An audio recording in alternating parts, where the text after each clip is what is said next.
ॐ अज्ञानतिमिरन्धस्य ज्ञानाञ्जनशलाकया चक्षुरुन्मिलितं येन तस्मै श्रीगुरवे नमः। श्रीचैतन्यमनोभीष्टं स्थापितं येन भूतले स्वयं रूपः कदा मह्यं ददाति स्वपदान्तिकम्। नमः ॐ विष्णुपादाय कृष्णपृष्ठाय भूतले श्रीमते भक्तिवेदान्त स्वामिन् इति नामिने। नमस्ते सरस्वती देवे गौरवाणी प्रचारिणे निर्विशेषा शून्यवादी पाश्चात्यदेशतारिणे। जय श्री कृष्ण चैतन्य प्रभु नित्यानंद श्री अद्वैत गदाधार शिवासादि गौर भक्त वृंद। हरे कृष्णा कृष्णा कृष्णा हरे हरे, हरे राम राम राम हरे हरे। मुखं करोति वाचालं पङ्गुं लङ्घयते गिरिं यत्कृपातमहं वन्दे श्रीगुरुं दीनतारणं परमानन्दमाधवं श्रीचैतन्येश्वरं। हरि ओं तत्सत्। आनन्दलीला मयविग्रहाय हेमाभ्यदिव्यच छविसुन्दराय तस्मै महाप्रेम रसप्रदाय चैतन्यचन्द्राय नमो नमस्ते। चैतन्यचन्द्राय नमो नमस्ते। चैतन्यचन्द्राय नमो नमस्ते। चैतन्य चंद्राय नमो नमस्ते। चैतन्य चंद्राय नमो नमस्ते।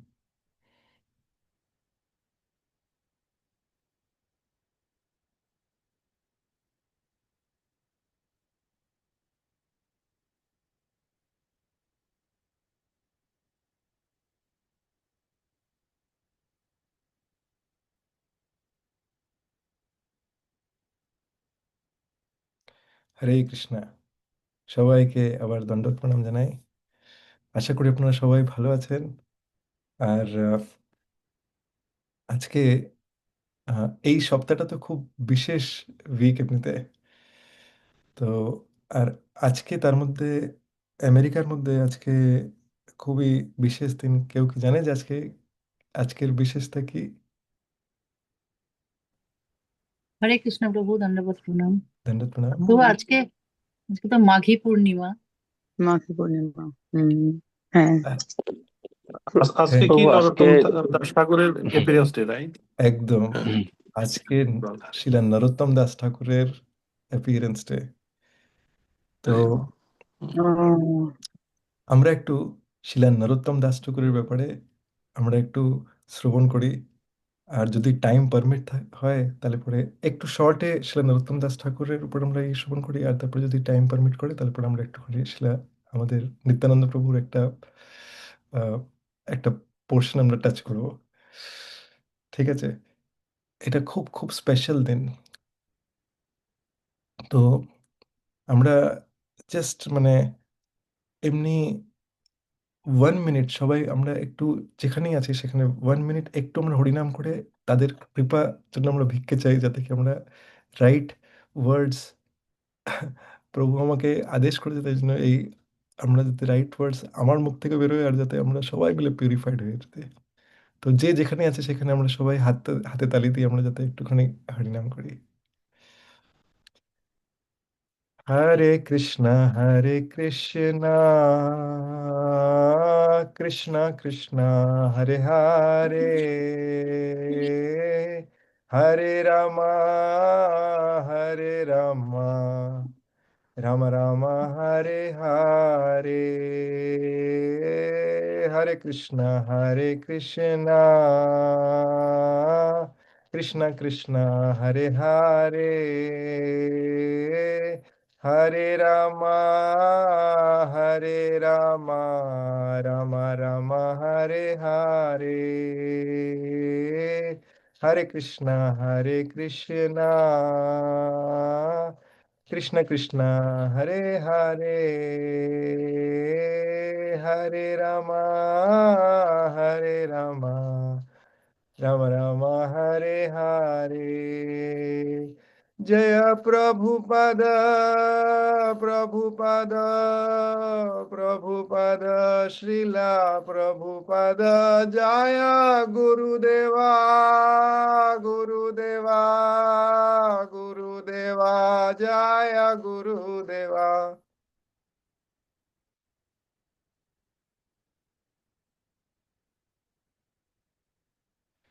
হরে কৃষ্ণ। তো শিলা নরোত্তম দাস ঠাকুরের গ্লোরি শুনবার আগে আমরা ইনভোকেশন প্রেয়ার করে দিই। সবাই মিলে আমরা আমার পরে বলুন, ওম নমো ভগবতে বাসুদেবায়, ওম নমো ভগবতে বাসুদেবায়, ওম নমো ভগবতে বাসুদেবায়, ওম নমো ভগবতে বাসুদেবায়।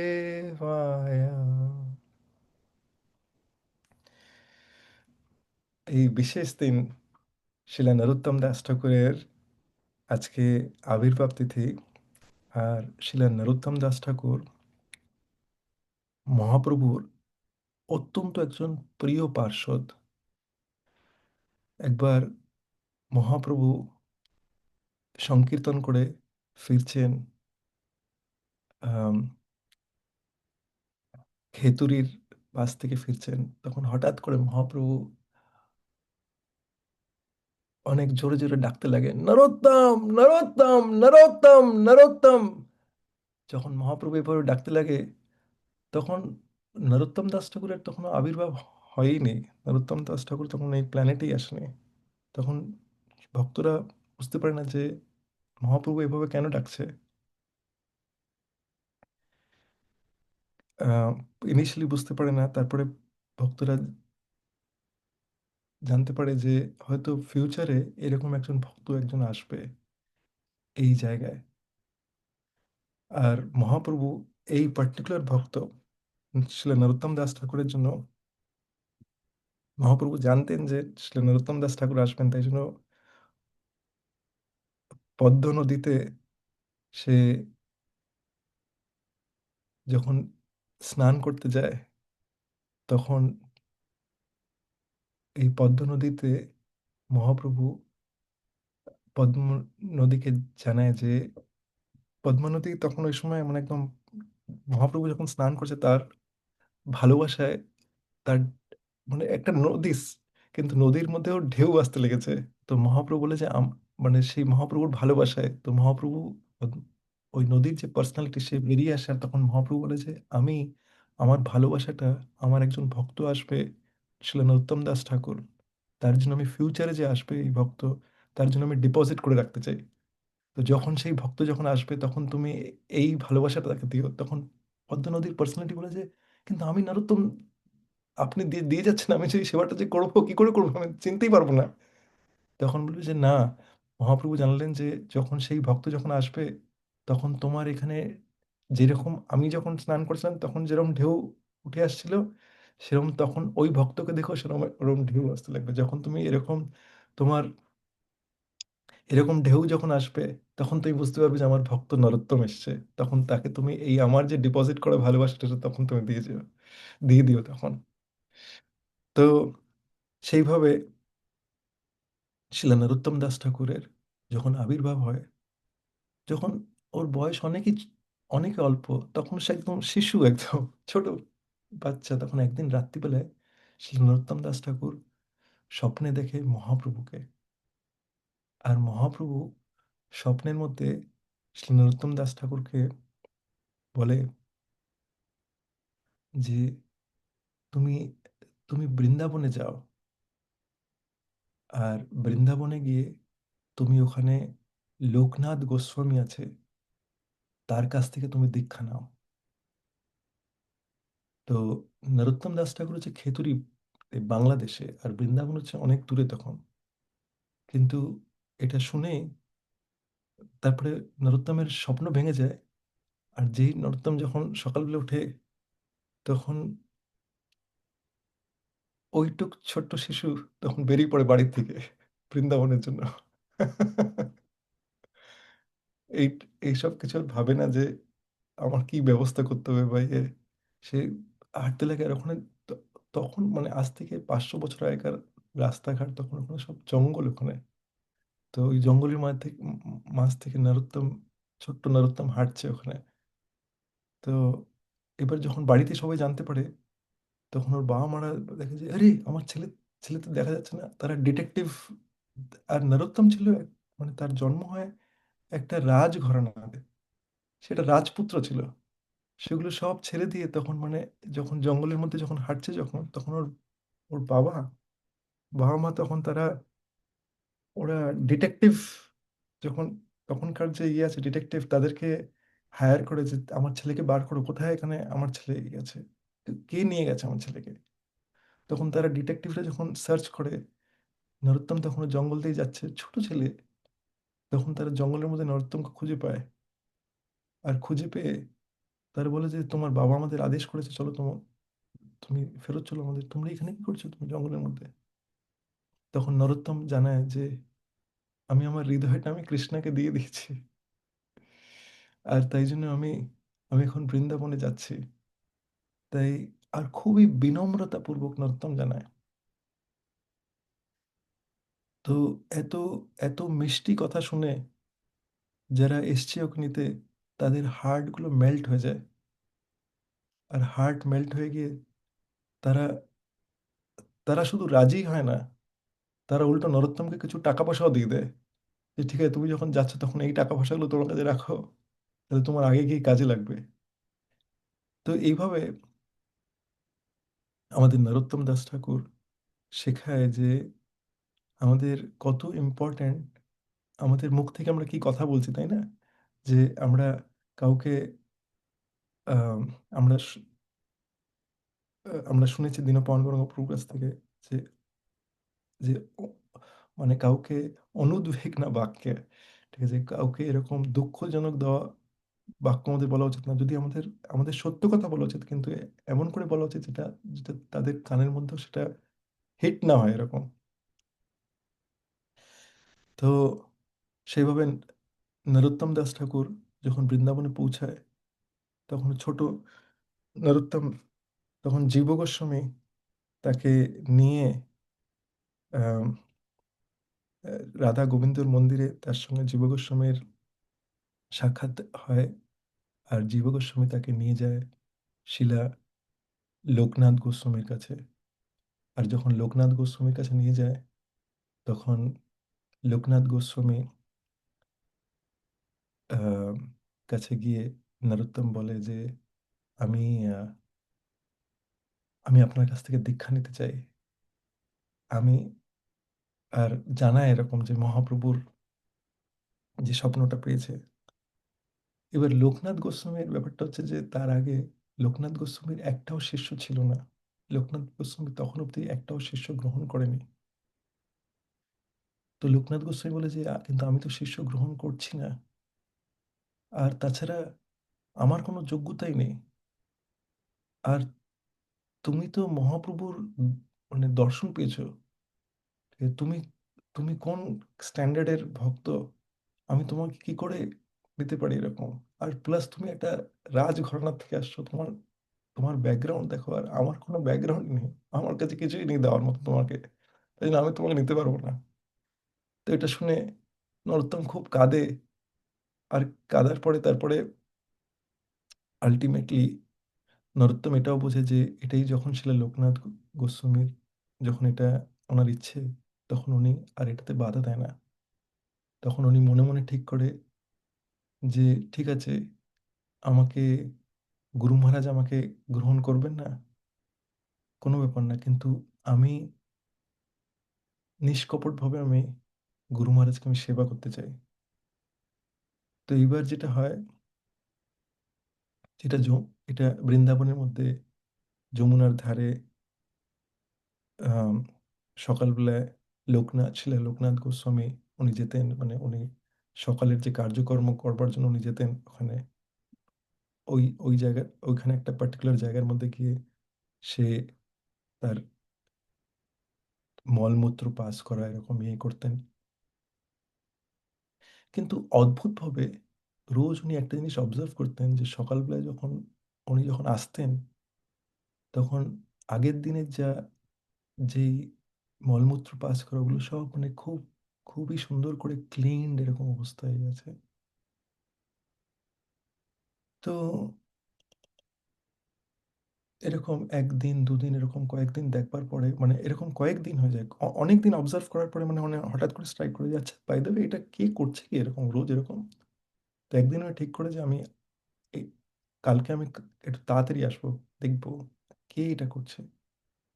তো নেক্সট ডে উনি তাড়াতাড়ি আসেন, আর একটা গাছের পিছনে লুকিয়ে থাকেন দেখবার জন্য যে কে এই জিনিসটা করছে। যখন যখন আসলে লোকনাথ গোস্বামী গেছে, তখন একটু পরে দেখতে পারে যে আমাদের এই নরোত্তম এসছে ওখানে। আর নরোত্তম এসে সে নিজের হাত থেকে হাত হাত দিয়ে মানে শিলা লোকনাথ গোস্বামীর যে মলমূত্র সেটা পরিষ্কার করছে। আর শুধু পরিষ্কার করছে না, সে এত ভালোবাসা দিয়ে করছে। সেই মলমূত্র যেটা, সেটা যেরকম করে যে বিগ্রহ সেবা যেরকম করে করে, তার তার ভালোবাসা তার মধ্যে অতটাই আছে, ওইভাবে সে করছে। এটা দেখে সে লোকনাথ গোস্বামী ওখান থেকে চিৎকার করে, নরোত্তম, তুমি কি করছো? তুমি এটা, তুমি একটা রাজপুত্র, তুমি তুমি আমার আমার মতন এরকম ডিগ্রেডেড পার্সনের এরকম মলমূত্র কেন পরিষ্কার করছো? তুমি তুমি কি করতে লেগেছো এটা? তখন তখন নরোত্তম বলে যে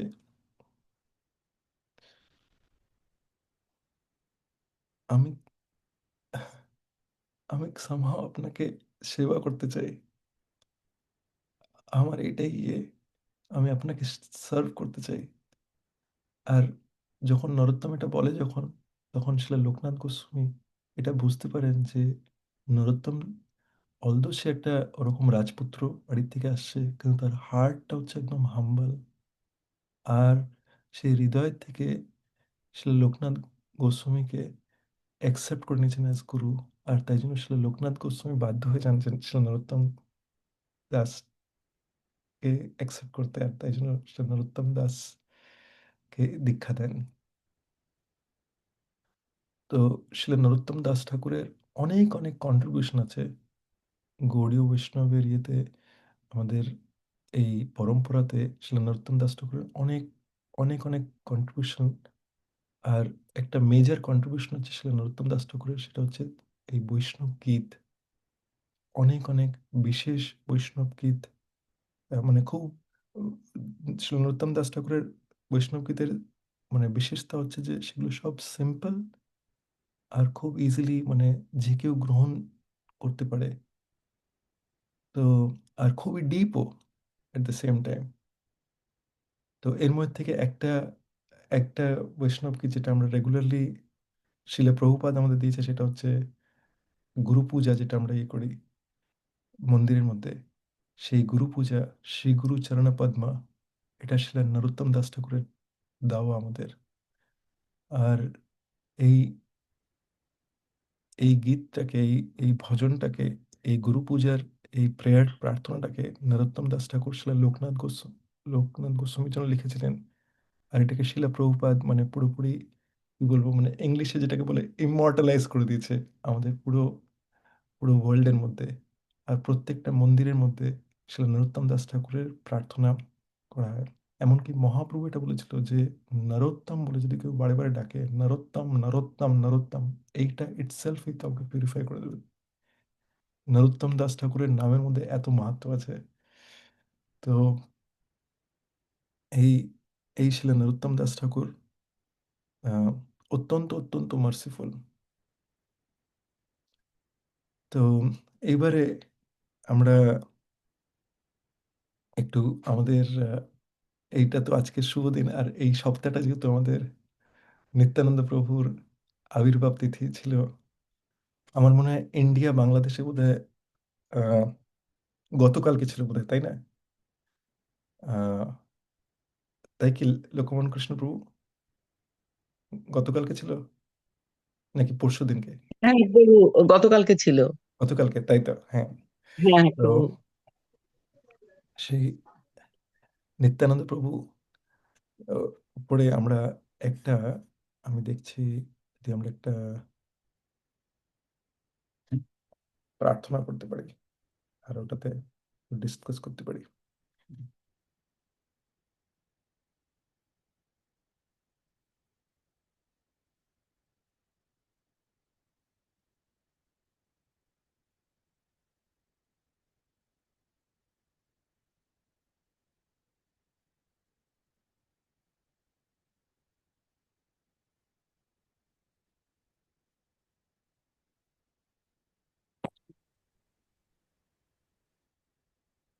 ওকে,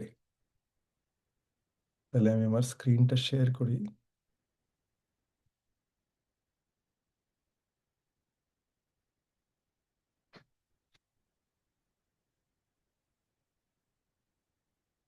নিত্যানন্দ প্রভু হচ্ছে মোস্ট মোস্ট এসেনশিয়াল পার্সোনালিটি। তো এই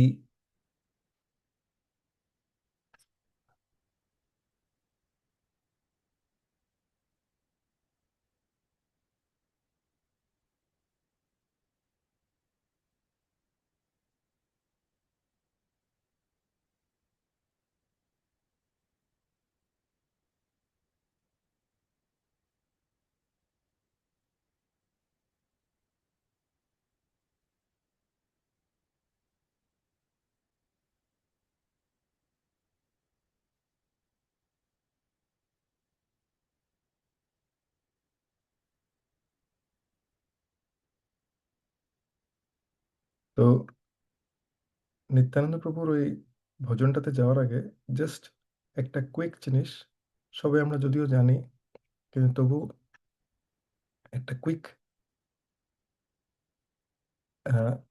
সবাইকে জিজ্ঞেস করি, কেউ কি, কারো কি মনে আছে নিত্যানন্দ প্রভু কে, আসল কোন পার্সোনালিটি? হ্যান্ড রেজ করতে পারেন আপনারা। হ্যাঁ, ইমন, ইমনের কাছ থেকে শুনি আমরা। হরে কৃষ্ণ প্রভু, ধন্যবাদ, প্রণাম। নিত্যানন্দ প্রভু হলেন বলরাম আর ওই অনন্ত শেষনাগ। একদম বলরাম, তাই তো। আর তাহলে একবার জিজ্ঞেস করি, যেহেতু নিত্যানন্দ প্রভুর কথা জিজ্ঞেস করছি, তাহলে আমাদের, আমরা বলি যে পঞ্চতত্ত্বের মধ্যে আছে অদ্বৈত আচার্য, আর আছে আমাদের শিবাস। তো অদ্বৈত আচার্যকে কেউ বলতে পারবে? যারা যারা আগে হ্যান্ড রেজ করেছে তাদের হ্যান্ড রেজ গুলো এখনো ভ্যালিড? তাহলে হ্যাঁ প্রভু, হরে হ্যাঁ কৃষ্ণ, হ্যাঁ। প্রভু। মানসী মাতাজির কাছ থেকে শুনি। অদ্বৈত আচার্যকে মানসী মাতাজি। উম, অদ্বৈত আচার্য শিবের উম কি মানে শিবের অদ্বৈত আচার্য, হ্যাঁ প্রভু, শিব একদমই শিবের কাছাকাছি। আমি আমি জানি মাতাজি তুমি জানো, কিন্তু মানে এই মুহূর্তে হয়তো একদম টপ মাথার মধ্যে আসছে না। ঠিক আছে, আমি জিজ্ঞেস করি অমিত প্রভুকে, অদ্বৈত আচার্যকে। উনি ছিলেন লর্ড শিবা এবং মহাবিষ্ণুর কম্বিনেশন অবতার, হ্যাঁ, যৌথ অবতার। সদাশিব এবং মহাবিষ্ণু, একদম ঠিক। হুম, অদ্বৈত আচার্য হচ্ছে সদাশিব এবং মহাবিষ্ণু। আর মহাবিষ্ণু। শিবাস পণ্ডিতকে কে বলতে পারবে? নারদমণি। উম, কি প্রভু? হ্যাঁ, নারদমুনি, হ্যান্ড রেজ করে। তাহলে লাস্ট একটা অনুভব প্রভুকে জিজ্ঞেস করি, গদাধরকে, অনুভব প্রভু। কৃষ্ণ প্রভু, ধন্যবাদ, প্রণাম। রাধারানীর অবতার। একদম একদম। লাস্ট একদম ফাইনাল মহাপ্রভুকে এইটা আমি জিজ্ঞেস করি রূপেশ্বরী গৌরপ্রিয় মাতাজিকে। আর কে এটার মানে শাস্ত্রের ওই ওইটা কে বলতে পারবে যে যেখানে মানে শাস্ত্রের মধ্যে বলছে যে মহাপ্রভুকে? হ্যাঁ, রূপেশ্বরী গৌরপ্রিয় মাতাজি বলুন। ভগবান শ্রীকৃষ্ণ স্বয়ং এবং রাধা রানীর মিলিত তনু। একদম দিলাম হয়ে গেল। একদম, থ্যাংক ইউ মাতাজি। শ্রীকৃষ্ণ চৈতন্য, রাধা কৃষ্ণ নাহে অন্য। তো আর এইটা এটা তো ইয়ে। আর তার সাথে তার সাথে আমাদের বলছে যে ব্রজেন্দ্র নন্দন যে শচীসুতা হইল, সে বলরাম হইল নিতাই। তো ব্রজেন্দ্র নন্দন যে কৃষ্ণা, সে সে কে হয়ে এসছে? সে শচীসুত হয়ে এসছে। আর বলরাম কি হয়েছে? নিতাই। তো আমরা একটু চৈতন্য চরিতামৃতের মধ্যে একটু যাই। আর চৈতন্য চরিতামৃতের মধ্যে কি বলছে একটু আমরা একটু দেখে নিই, আর তারপর আমরা এই কুইক ভজনে চলে যাব। তো আপনারা সবাই আহ, মন দিয়ে দেখুন। আমরা চলে যাচ্ছি আদি লীলাতে। চৈতন্য চরিতামৃতের আদি লীলা, 5th চ্যাপ্টার, 4th ভার্স। সর্ব অবতারী কৃষ্ণ স্বয়ং ভগবান, তাহারি দ্বিতীয় দেহ শ্রী বলরাম। তো যে প্রথমত তো সর্ব অবতারী কৃষ্ণ, মানে কৃষ্ণের অজস্র অবতার আছে। তার মধ্যে থেকে যে কৃষ্ণকে বলা হচ্ছে অবতারী। অবতারী মনে হচ্ছে ইনি হচ্ছেন মেন। ঠিক আছে, এতে চাম সকলা পুংস কৃষ্ণস্তু ভগবান স্বয়ং। এটা হচ্ছে মানে কৃষ্ণ কোনো পার্ট অ্যান্ড পার্সেল না, কৃষ্ণ হচ্ছে মেইন পার্সোনালিটি। যেরকম শিলা প্রভুপাদ একটা এক্সাম্পল দেয়, যেরকম অনেকগুলো অনেকগুলো মোমবাতি আছে, কিন্তু একটা হচ্ছে মেইন মোমবাতি, যেটা দিয়ে আমরা অন্য মোমবাতিগুলোকে আগুন লাগাচ্ছি। তো সেটা হচ্ছে কৃষ্ণ, যেখান থেকে বাকি সবার অরিজিন। তো সেই কৃষ্ণ হচ্ছে অবতারী। অবতারী হচ্ছে মহাপ্রভুকে অবতারী বলা হয়, আর কৃষ্ণকে অবতারী বলা হয়, যে তারা হচ্ছেন পূর্ণ পুরুষোত্তম ভগবান। আর আর তাহারি দ্বিতীয় দেহ শ্রী বলরাম। এই যে কৃষ্ণ আছে, তার সেকেন্ড দেহই হচ্ছে কে? বলরাম। সিম্পল। ঠিক আছে, এত এত ইজি। তো এই যে পার্সোনালিটি যে ভগবান, এখানে শিলা প্রভুপাদ একটা পারপোর্টের মধ্যে বলছে কৃষ্ণ তো কৃষ্ণ তো স্বয়ং ভগবান। ঠিক আছে, তার দ্বিতীয় দেহ হচ্ছে ফার্স্ট এক্সপ্যানশন কৃষ্ণের থেকে, সেটা হচ্ছে বলরাম। আর এই যে মানে এই যে কৃষ্ণ যে, সে অনেক অনেক বিভিন্ন অনেক বিভিন্ন ওয়েতে সে এক্সপ্যান্ড করে। তো তার দুটো মেইনলি এক্সপ্যানশন আছে। একটা হচ্ছে বলে সোয়ামসা। সোয়ামসা মানে হচ্ছে স্ব মানে নিজের অংশ, নিজের অংশ। ঠিক আছে, তাই এই এক যেটা হচ্ছে কৃষ্ণের ডাইরেক্ট এক্সপ্যানশন, ঠিক আছে, তাদেরকে কি বলে? স্ব অংশ। তো কৃষ্ণের আহ, এই এই স্ব অংশ যারা, তাদের তাদের পোটেন্সি হচ্ছে আনলিমিটেড। তারা ভগবানের সেই আহ, সেই ইনকারনেশনস যাদের মধ্যে আনলিমিটেড পোটেন্সি আছে, ভগবানের মতনই পোটেন্সি আছে। আর সেকেন্ড অন্য যেটা, সেটা তাকে বলে বিভিন্ন অংশ। তো যেরকম জীবাত্মা আমরা যেরকম, ঠিক আছে, আমরা হচ্ছে তার বিভিন্ন অংশ। শিলা প্রভুপাদ ইংলিশে এটাকে ট্রান্সলেট করে পার্ট অ্যান্ড পার্সেল। মানে পার্ট তো আছে আমরা কৃষ্ণার, কিন্তু পার্সেল পার্সেল মানে কি? অন্য জায়গা থেকে কুরিয়ার হয়ে আসছে। ঠিক আছে, সেরকম পার্সেল একটুখানি ব্রোকেন ইয়ে। ঠিক আছে, আমরা কৃষ্ণার থেকে এখন সেপারেটেড।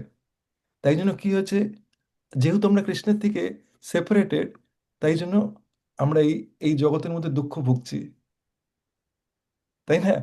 কারা কারা আছে যে কেউ এরকম আছে যে কোনো দুঃখ ভুগছে না? তাই জন্য আমাদের খুব সুন্দরভাবে শিলা গৌর গোবিন্দ স্বামী মহারাজ বলেন, কৃষ্ণ প্রেম বিনা মোরা দরিদ্র জীবনা, দাস করিবে তন মোরা, দেহ প্রেম ধানা, কৃষ্ণ প্রেম বিনে মোরা, দরিদ্র জীবনা, দাস করিবে তন মোরা, দেহ প্রেম ধানা। মানে কৃষ্ণ প্রেম ছাড়া আমার জীবনটা দরিদ্র, আমি আনস্যাটিসফাইড। তাই এটা ভগবানের কাছে প্রার্থনা করছে যে, এটা খুব সুইট একটা প্রার্থনা, যে আমাকে দাস করে দাও, আর আমার কোনো মাইনেপত্র চাই না, আমি তোমার কাছ থেকে কোনো মাইনে চাই না, আমাকে তুমি বেতন হিসেবে কি দেবে? দেহ প্রেম ধানা, এই যে আমাকে প্রেম ধন দাও, আমাকে কৃষ্ণের প্রতি প্রেম দাও, নাহলে এই টেম্পোরারি জিনিসের মধ্যে দিয়ে এরকম আমাকে চিট করে দিও না। তো কেন কি আমরা সবসময় আমরা এই ম্যাটেরিয়াল ওয়ার্ল্ড এরকম, ইভেন তো জেনেও আমাদের মাইন্ড এরকম কি হয় যে রিয়েল টাইমে না আমাদের কিছু একটা অ্যাট্রাকশন হলে পরে আমরা ওই জিনিসটা ডিজায়ার করে ফেলি, আর ওই ডিজায়ারটার ফলে আমাদের কি হয় যে আমরা ওই জিনিসটার প্রতি আবার আমরা ওই চক্করে এসে যাই, যতক্ষণ না আবার আমরা শুনি যে ওকে ওকে আবার রিয়েলাইন করো মাইন্ডটাকে। না না, আমি এইটা চাই না। মহা মহাপ্রভু যে বলেছে, আমি না ধনম না জনম না সুন্দরী, কবিতাম বা জগদীশ কামে, মম জন্মনি জন্মনীশ্বরে ভবতাৎ ভক্তি রহিত তুই।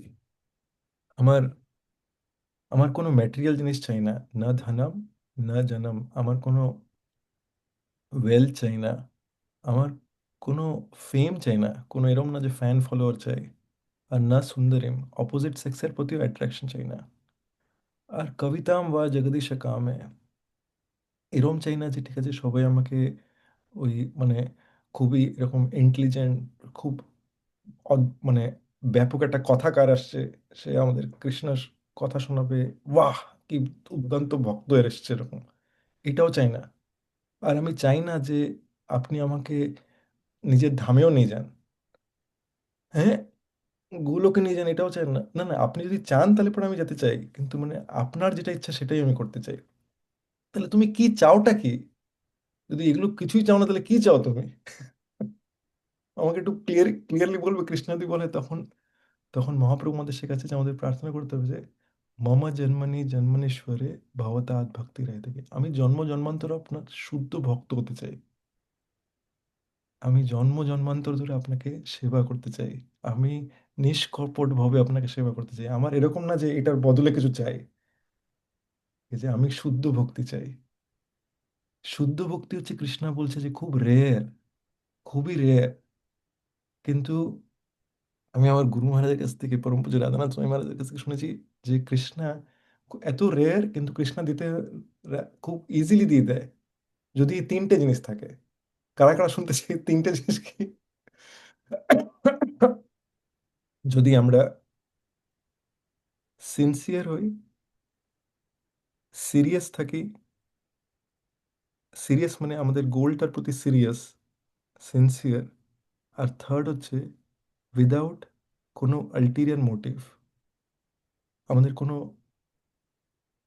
কোনো আলটিরিয়ার মোটিভ মানে হচ্ছে কোনো কপটতা যদি না থাকে, তাহলে পরে কৃষ্ণা ইজিলি দিয়ে দেয়। কিন্তু তাই জন্য আমাদের নিজেদের হার্টেই দেখতে হবে ওটা, যে আমরা আমরা কোথাও কপটি হয়ে যাচ্ছি না তো।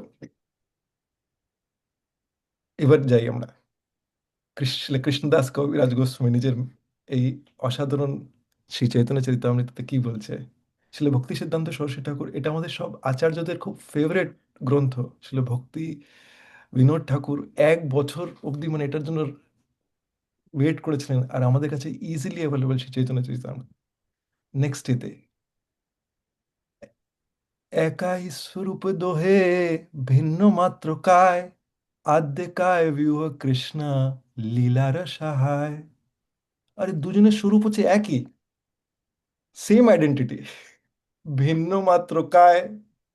কায় মানে হচ্ছে বডি, বডিতেই শুধু একটু ভিন্নতা আছে, ঠিক আছে? একজন মানে হচ্ছে শ্যাম বর্ণ, আরেকজন হচ্ছে সাদা বর্ণ। ঠিক আছে? আদ্যকায় বিহ কৃষ্ণ লীলার সহায়।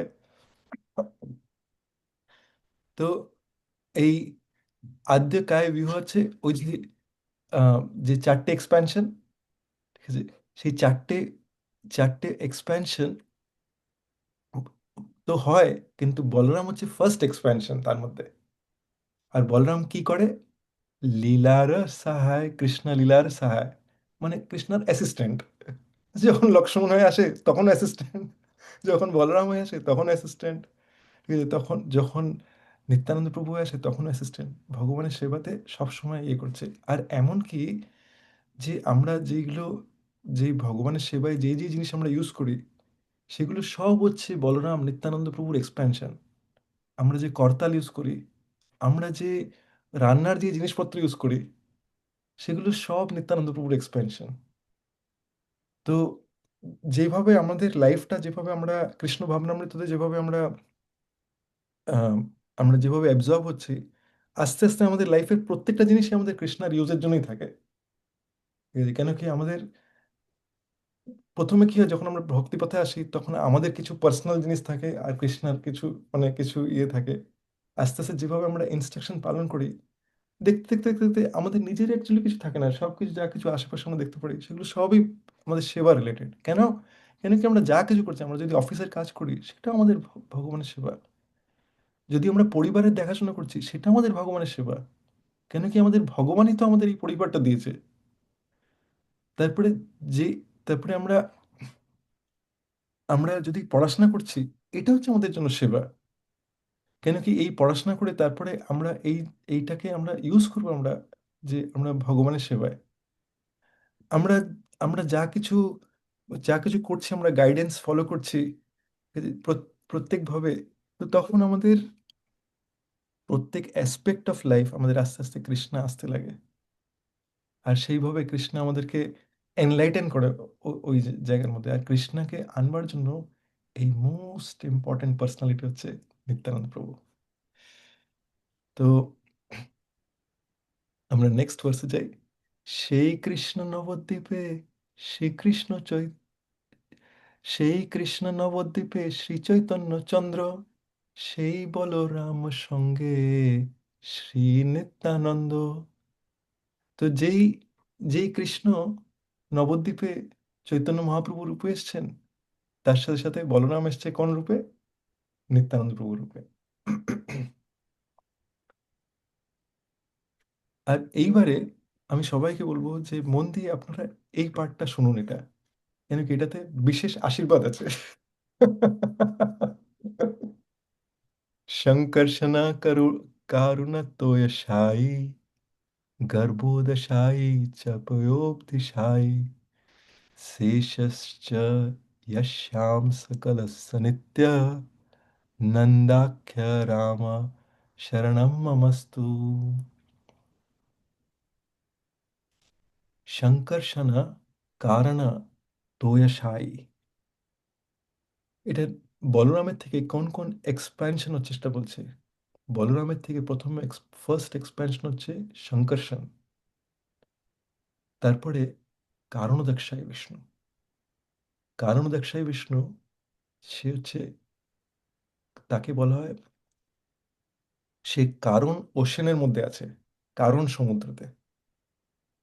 তো এই কারণ সমুদ্রের মধ্যে এই কারণদক্ষায় বিষ্ণু যখন বলরাম থেকে একটা এক্সপ্যানশন হলো শঙ্কর্ষণ, শঙ্কর্ষণ থেকে কারণদক্ষায় বিষ্ণু, কারণদক্ষায় বিষ্ণুতে যখন এক্সপ্যানশন হচ্ছে, যখন তখন এই কারণদক্ষায় বিষ্ণু যখন শ্বাস নিচ্ছে, তখন আনলিমিটেড নাম্বার অফ ইউনিভার্সেস তার নাকের ভেতরে ঢুকে যাচ্ছে।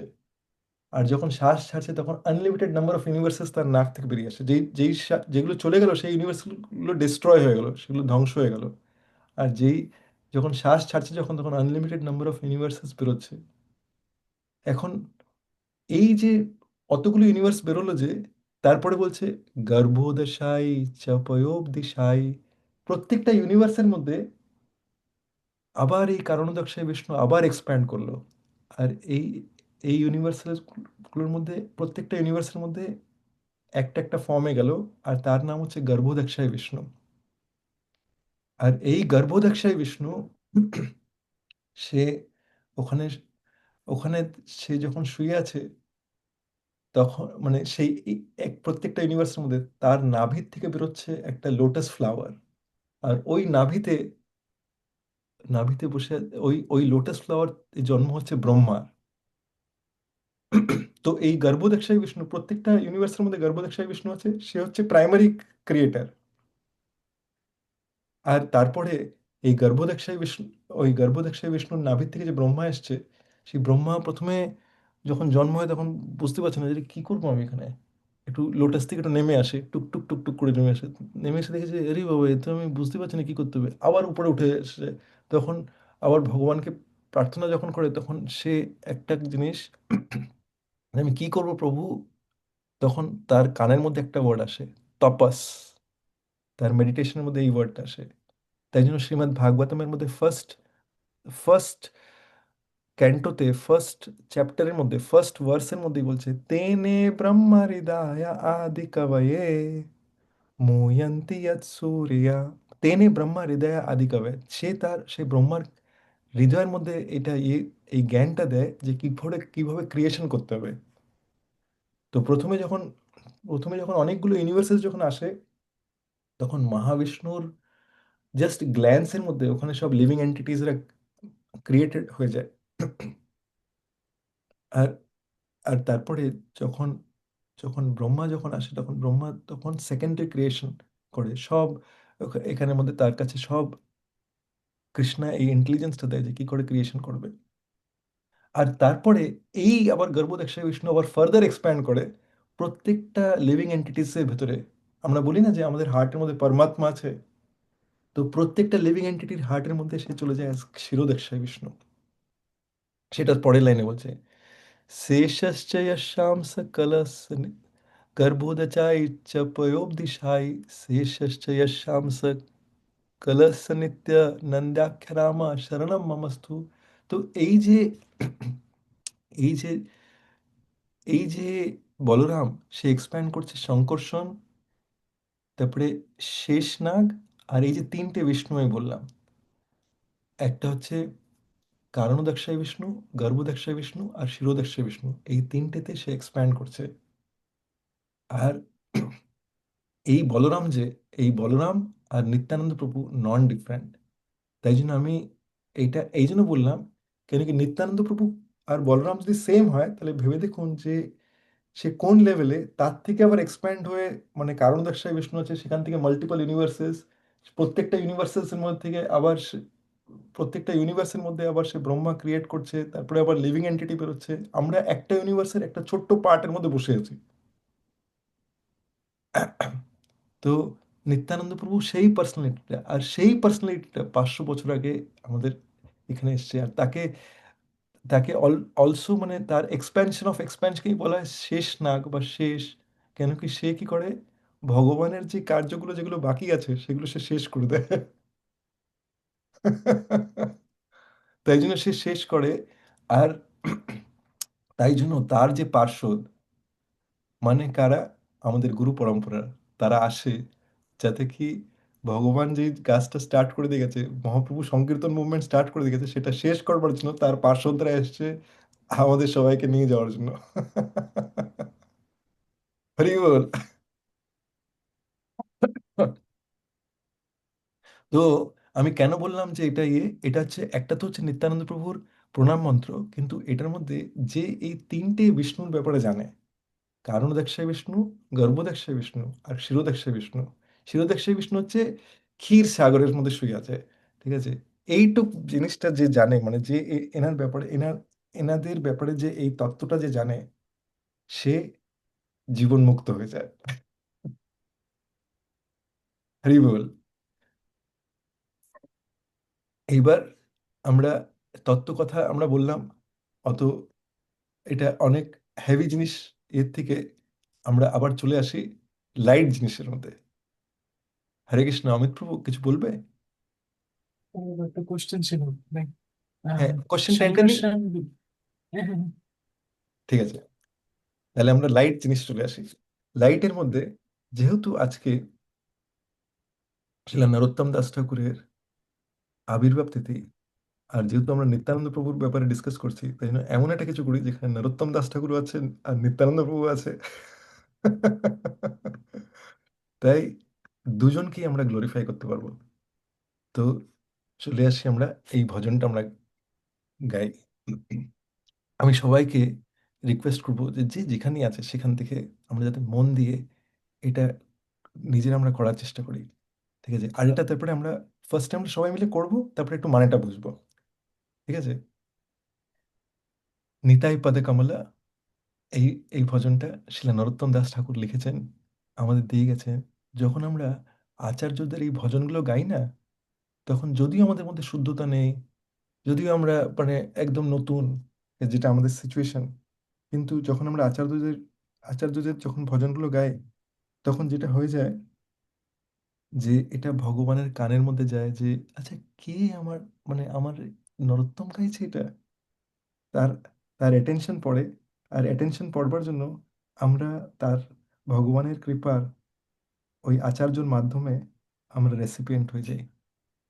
তাই চলুন আমরা সবাই মিলে আমরা আমাদের তরফ থেকে গাওয়ার চেষ্টা করি। নিতাই পদ কমলা, কোটি চন্দ্র সুশীতলা, নিতাই পদ কমলা, কোটি চন্দ্র সুশীতলা, যে ছায়ায় জগতে জুড়ায়, যে ছায়ায় জগতে জুড়ায়, হেন নিতাই বিনে ভাই রাধা কৃষ্ণ পাইতে নাই, হেন নিতাই বিনে ভাই রাধা কৃষ্ণ পাইতে নাই। দৃঢ় করি ধরো নিতাইয়ের পায়, দৃঢ় করি ধরো নিতাইয়ের পায়, সে সম্বন্ধ নাহি যার বৃথা জন্ম গেল তার, সে সম্বন্ধ নাহি যার বৃথা জন্ম গেল তার, সে পশু বড় দুরাচার, সে পশু বড় দুরাচার। নিতাই না বলিল মুখে, মজিল সংসার সুখে, নিতাই না বলিল মুখে, মজিল সংসার সুখে, বিদ্যাকুলে কি করিবে তার, বিদ্যাকুলে কি করিবে তার। অহংকারে মত হইয়া নিতাই পদ পাশরিয়া, অহংকারে মত হইয়া নিতাই পদ পাশরিয়া, অসত্যের সত্য করি মানি, অসত্যের সত্য করি মানি। নিতাইয়ের করুণা হবে, ব্রজের রাধা কৃষ্ণ পাবে। হরি বল, নিতাইয়ের করুণা হবে, ব্রজের রাধা কৃষ্ণ পাবে। ধর নিতাইয়ের চরণ দুখানি, ধর নিতাইয়ের চরণ দুখানি। নিতাইর চরণ সত্য, তাহার সেবক নিত্য, নিতাইর চরণ সত্য, তাহার সেবক নিত্য। নিতাই পদ সদা করো আস, নিতাই পদ সদা করো আস। নরতম বড় দুঃখী, নিতাই মোরে করো সুখী, এ নরতম বড় দুঃখী, নিতাই মোরে করো সুখী। রাখো রাঙা চরণের পাশ, রাখো রাঙা চরণের পাশ। হরে কৃষ্ণ কৃষ্ণ কৃষ্ণ হরে হরে, হরে রাম রাম রাম হরে হরে। হরে কৃষ্ণ কৃষ্ণ কৃষ্ণ হরে হরে, হরে রাম রাম রাম হরে হরে। হরি বল। তো আমি প্রথমে একবার জিজ্ঞেস করে নিই, কেউ কি আছে এখানে যে আগে এই ভজনটা শোনেনি? সে হ্যান্ড রেজ করতে পারে।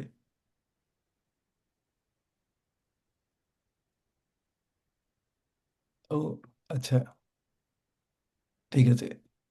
তো আমরা একটু তাহলে এটা করি এটা। আহ, এটা ভক্তিপথে না, নিত্যানন্দ প্রভুর রোল হচ্ছে মানে মোস্ট মোস্ট ইম্পর্টেন্ট। আমি সবার জন্য ইজি করে একটা জিনিস বলি, যে আমরা ছোটবেলা থেকে অনেকে পরীক্ষা দিয়েছি, তো বলা হয় যে উম, কৃষ্ণ হচ্ছে খুব স্ট্রিক্ট। ঠিক আছে, পরীক্ষার মধ্যে কাদের কাদের পরীক্ষা ভালো লাগতো?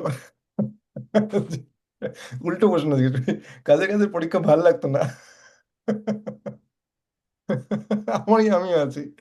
তো যাই হোক, মানে তো কৃষ্ণ হচ্ছে খুব স্ট্রিক্ট পরীক্ষার মধ্যে। পরীক্ষা যদি থাকে, পাসিং মার্ক হচ্ছে 80। সর্বধর্ম পরিত্যাজ্য মাম একম শরণম ব্রজ অহম তম সর্ব পাপেভ্যো মোক্ষয়িষ্যামি মা শুচা। সব ধর্ম ছেড়ে আমার কাছে শরণাগতি না। আরে বাবা, কি করে নেবো আমি? তাই জন্য যেটা করে মহাপ্রভু বলে যে ঠিক আছে, তাই জন্য মহাপ্রভু আবৃত বলে যে, আরে আমার যে কলিযুগের যে আমার যে সন্তানগুলো আছে, ওরকম সর্বধর্ম পরিত্যাগ যদি তার হবে না, তাই জন্য আমাকে কি শেখাতে হবে? তাই জন্য শ্রীকৃষ্ণ চৈতন্য প্রভু জীবে দয়া করি, স্বপার্ষদ শ্রীয় ধাম সহ অবতারী, অত্যন্ত দুর্লভ প্রেম করিবারে দান, শিখায়ে শরণাগতি ভক্তের প্রাণ। সেই শরণাগতি যেটা কৃষ্ণ বলে গেছিল, সে জানে যে এখন আমাদের দ্বারা হবে না, তাই জন্য শেখাতে এসছে যে ঠিক আছে, আচ্ছা তোমরা শরণাগতি তোমাদের বোঝাতে হবে। কিন্তু মহাপ্রভুকে, মহাপ্রভু হচ্ছে যেরকম যে ঠিক আছে, পাসিং মার্কটা রিডিউস করে দিয়েছে, তোমরা যদি 35 পাও তাহলেই পাসিং। কৃষ্ণ যেটা বলেছিল 80, ঠিক আছে তুমি আমার জন্য 35 হলেই হবে।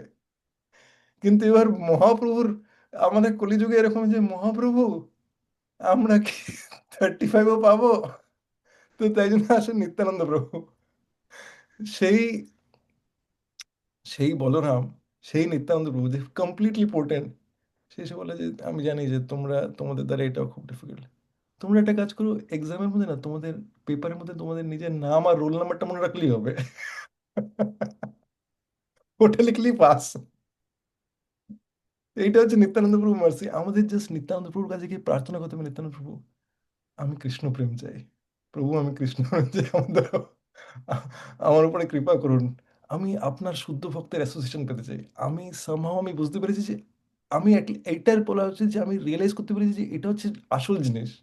আমি তো আমি তো জানি না যে কি কোনটা আসল। আমি আমি এটা পেতে চাই, কৃপা করুন আমার উপর, আমি এটা পেতে চাই। আমরা নিত্যানন্দ প্রভুর কাছে কারা কারা আছে যেটা এই সিম্পল প্রার্থনা কারা কারা করতে পারি? ইজি এটা, তাই না? একদমই ইজি। তো এই, তো এইবার আমরা জানি যে নিত্যানন্দ প্রভু কি করতে পারে। নিতাই পদ কমলা কোটি চন্দ্র সুশীতলা, যে ছায়ায় জগতে জুড়ায়, যে ছায়ায় জগতে জুড়ায়। এই ম্যাটেরিয়াল ওয়ার্ল্ডের মধ্যে সবাই ত্রিতাপের মধ্যে ভুগছে। ত্রিতাপ মানে কি? সেটা হচ্ছে যে আধি আত্মিক, আধি ভৌতিক আর আধি দৈবিক। Problem due to body and mind, ঠিক আছে, রোগ হচ্ছে, মেন্টাল ডিস্ট্রেস আছে, তাই না? আর তারপরে problem due to other living entity, অন্যরা কেউ আমাকে ট্রাবল করছে, সেটা অফিসেই হোক, বাড়িতেই হোক, আত্মীয় স্বজন বন্ধু বান্ধবদের মধ্যেই হোক, বা কোনো জন্তু জানোয়ারই হোক, পাশের কুকুরটা ঘেউ ঘেউ করছে, বা কোনো একটা কিছু মশা কামড়ে ম্যালেরিয়া হয়ে গেল। থার্ড হচ্ছে আদি দেবী, ঠিক আছে, সেটা হচ্ছে যে কখনো কোনো ন্যাচারাল ডিজাস্টার, সাইক্লোন, সুনামি, এখন মিশিগানে স্নো চলছে, এক্সট্রিম টেম্পারেচার, সেটা নিয়ে সেই সেরকম ইয়েতে, এরকম ত্রিতাপের মধ্যে প্রত্যেকটা লিভিং এন্টিটি, প্রত্যেকটা হিউম্যান বিং না কিন্তু প্রত্যেকটা লিভিং বিং এটার মধ্যে তারা ভুগছে। আর এখানে নিত্যানন্দ প্রভুর, তার শ্রীচরণ, নিতাইয়ের পদ, সেটা হচ্ছে কোটি চন্দ্র সুশীতল। সেটা হচ্ছে কোটিখানা চন্দ্রের মতন। চন্দ্র যেরকম খুব সূর্যের তাপের মধ্যে আমাদের গরম গরম লাগছে, কিন্তু বিকালবেলা হয়ে গেলে পরে কি কুল হয়ে যায়, ঠিক আছে। ওটা ওইটা আমাদের বেশি ভাল লাগে, তাই না? যে সন্ধ্যেবেলা একটু ভালো মানে